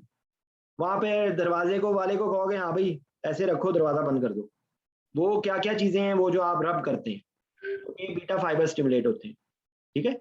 ए बीटा फाइबर स्टिमुलेट होते हैं, उसके अंदर ये टेंस का मैकेनिज्म यही है ऑकोपंक्चर का मैकेनिज्म यही है, ऑकोप्रेशर का मैकेनिज्म यही है, उसके बाद जो आपका स्पाइनल कॉर्ड की स्टिमुलेशन है उसका मैकेनिज्म यही है, जो आपका रब करने का मैकेनिज्म है भी वो भी यही है, ठीक है, कि वो ए बीटा फाइबर्स को स्टिमुलेट करते हैं और वो उस स्पाइनल कॉर्ड के गेट को बंद कर देते हैं जहां से पेन ने ऊपर जाना है, ठीक है। तो अगर आप यहाँ पे ये सारे इलेक्ट्रिकल जो थेरेपीज हैं वो सारी इस पे होती हैं। एक कैप्सिकन क्रीम होती है, वो जो सब्सटेंस पी को रिलीज करती है वो भी यही होती है। ये सारों का मैकेनिज्म यही है, ऑकोपंक्चर, ऑकोप्रेशर, इन सारों का मैकेनिज्म यही है, ठीक है। उसके बाद आ जाएं आप ओपियाइड्स। जो ओपियाइड्स हैं वो सेंट्रल नर्वस सिस्टम में परसेप्शन पे भी एक्ट करते हैं और स्पाइनल कॉर्ड के अंदर मॉड्यूलेशन भी करते हैं, ठीक है। जो उनके रिसेप्टर्स हैं वो स्पाइनल कॉर्ड के अंदर उस पेन की सेंसेशन को कम करते हैं, ठीक है, और सेंट्रल नर्वस सिस्टम के अंदर भी कम करते हैं। अब रह गई पैरास्टामोल और डेक्समेडिटोमेटिन और केटामीन और लाइडोकेन। जो लाइडोकेन है वो मेम्ब्रेन स्टेबलाइजिंग, अगर आप आईवी दे रहे हैं, लोकल दे रहे हैं तो वो तो लोकल ब्लॉक कर रही है, अगर सेंट्रल दे रहे हैं तो वो मेम्ब्रेन स्टेबलाइजिंग है, वो बॉडी के सिस्टम को वो ठंडा कर रही है, वो मेम्ब्रेन को स्टेबलाइज कर रही है ताकि जो सिंपैथेटिक रिस्पॉन्स है वो कम आए। प्रेसिडेक्स जो आपकी डेक्समेडिटोमेटिन है वो भी सेंट्रली एक्टिंग अल्फा 2 एगोनिस्ट है जो कि सिंपैथेटिक सिस्टम को ब्लॉक करेगा। दर्द हो रही है तो दर्द ने अल्टीमेटली हार्ट रेट बढ़ाना है, कहानियां शुरू करनी है, वो उसी को ठंडा कर देगा, तो ना हार्ट रेट बढ़ेगा ना ब्लड प्रेशर बढ़ेगा, वो उस सिंपैथेटिक रिस्पॉन्स को कम कर देगा, ठीक है। और जो है आपकी केटामीन NMDA रिसेप्टर एंटागोनिस्ट, जो उसका जो उसके थैलेमस पे इफेक्ट्स हैं और जो उसके जो एनेस्थीसिया के इफेक्ट्स हैं वो और हैं। जो NMDA रिसेप्टर एंटागोनिस्ट के तौर पे है, ये पेन रिलीफ करता है, इट्स एन एक्सीलेंट मेडिसिन, ठीक है। तो आपने, और इसके अंदर लो डोज में होगी ताकि उसके साइड इफेक्ट्स कम हो। उसके बाद कौन सी चीज रह गई? Paracetamol is COX-3 inhibitor, centrally acting, और इसका परसेप्शन पे इफेक्ट होता है, इसका एंटीपायरेटिक इफेक्ट होता है, इसका कोई एंटी इंफ्लेमेटरी इफेक्ट नहीं होता, ठीक है। ये हाइपोथैलेमस पे इफेक्ट करता है, तो ये जो पेन की वजह से टेम्परेचर भी होता है ये उसको भी कम करता है, ठीक है। जो हाइपोथैलेमस का जो मूड के इफेक्ट्स आ रहे होते हैं वो भी कम होते हैं, मतलब लाइक बेसिकली जो सेंट्रल नर्वस सिस्टम पे इसके इफेक्ट्स होते हैं। और उसके बाद आपकी कौन सी चीज रह गई? एक ठंडा करके मारना है और एक गर्म करके मारना है और एक जहर दे के मारना है। तो वो कौन कौन सी चीजें?